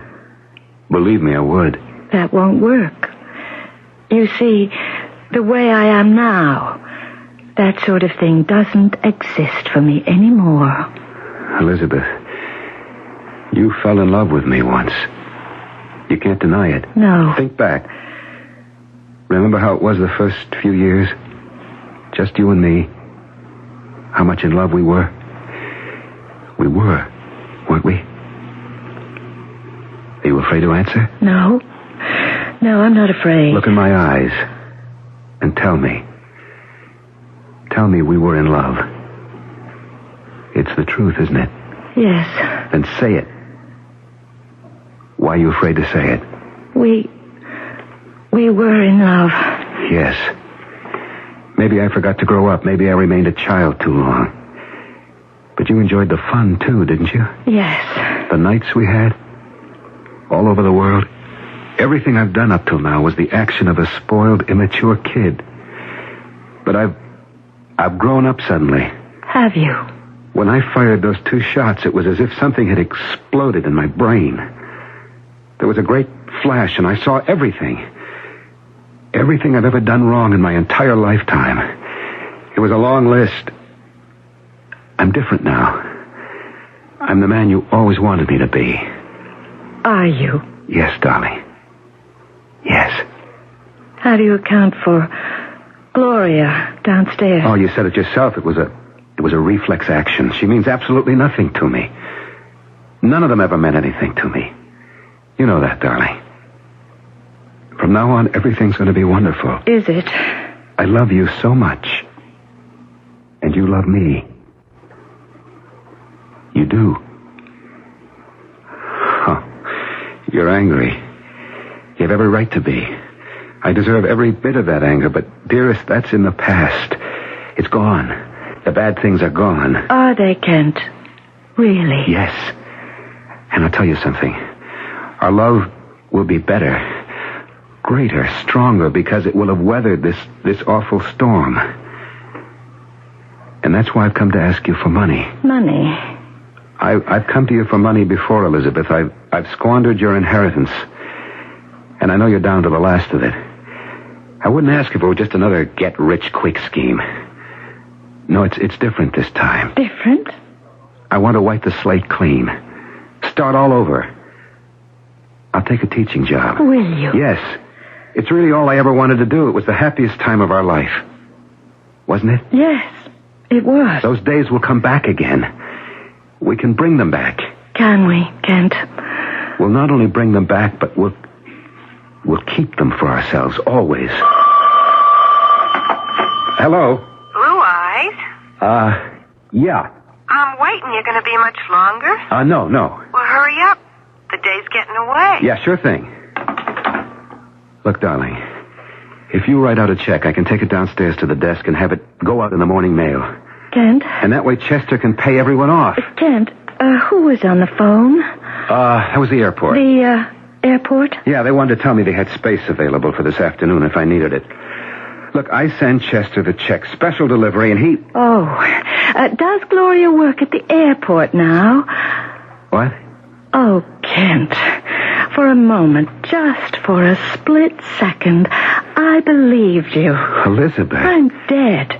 I should know better. You're not dead. You're standing here. You're talking to me. Despite it all, I believed you. It's a line I heard before, yet I believed you. Look, don't you understand? If I don't get that money, I'll go to jail. I understand. I understood it the first time. When you shot me. I have to have the money. Even if I wanted to give it to you, I couldn't. I don't have any more. What? You said it yourself. You said you squandered my inheritance. Something has to be left. Nothing. I won't go to jail. I would die there. I'm sorry. Wait. The insurance. You're insured. Kent. Who would know I did it? When they find your body, I'll be gone. Kent, you asked for a second chance. Don't you see what you're doing? You've got the insurance, and it's on your life. And I'm the beneficiary. Don't do that, Kent. I have to do it. Don't you understand? Don't shoot. You can't kill me again. I don't have any choice. No. I've got to get out of here. Those were shots! Somebody fired a gun. Hey, open up in there. Somebody call the cops! What happened in here? George! What happened? Go ahead, Kent. Tell her what happened. What are you doing with that gun? Why don't you tell her? Look. Look in the closet. Oh, you murderer. Murderer. Gloria. Oh, yes. Gloria. Let's see you talk your way out of this one. Blue Eyes.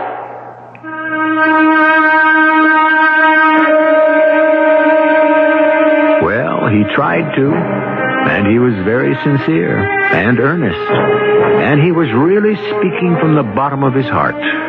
But I don't think the jury was really listening. I suppose it all goes back to that old saying, while there's life, there's hope. Which, in this case, would mean that while a woman's alive, you always have a chance to fool her. But once she's dead, well, she's just too smart for you. I'll be back shortly.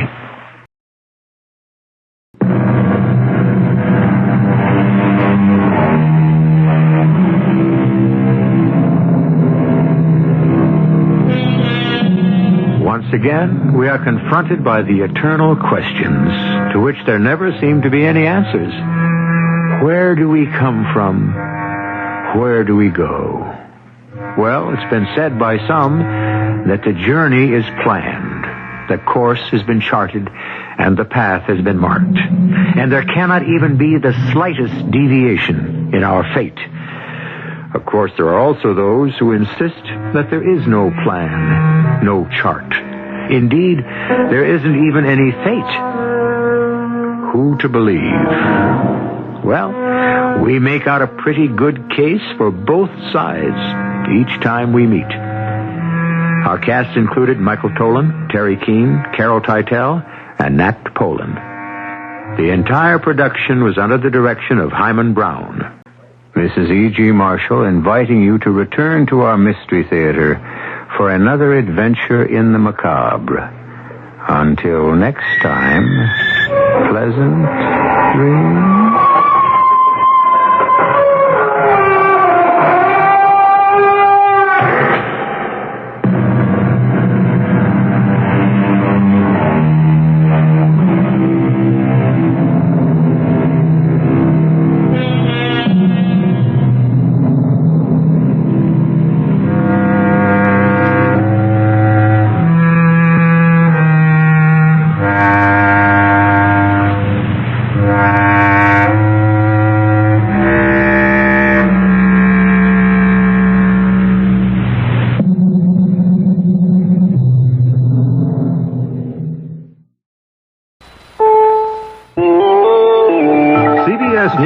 Voters in a third city have defeated a local ordinance forbidding discrimination against homosexuals.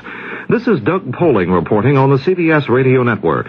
This time, a gay rights law went down to defeat in Wichita, Kansas. A report from Len Stiesel of station KFH. 44% of Wichita's eligible voters went to the polls, with the outcome 82% voting to repeal the ordinance and 17% to keep it. While the total surprised almost no one, the reactions differ. Civil rights groups are disappointed, but the local leader of the Sedgwick County Homophile Alliance, Robert Lewis, says some good has come out of it all. Oh, it's been a fabulous year. In fact, the ordinance and the referendum have been tools for educating Wichita. A year ago, I think most Wichitans didn't believe there were gay people living here, and now they have certainly come to a new awareness, and there are all kinds of really great supportive groups locally who have come out and supported us in our efforts to obtain equal rights. And I think gay people feel so much better about themselves, and I think that they will continue to work in the community and, in fact, take this vote as a sign they need to work a lot harder. The 7-month-old ordinance becomes the third to be repealed in the United States, the first in Dade County, Florida, and the second last month in St. Paul, Minnesota. Lynn Stiefel for CBS News, Wichita.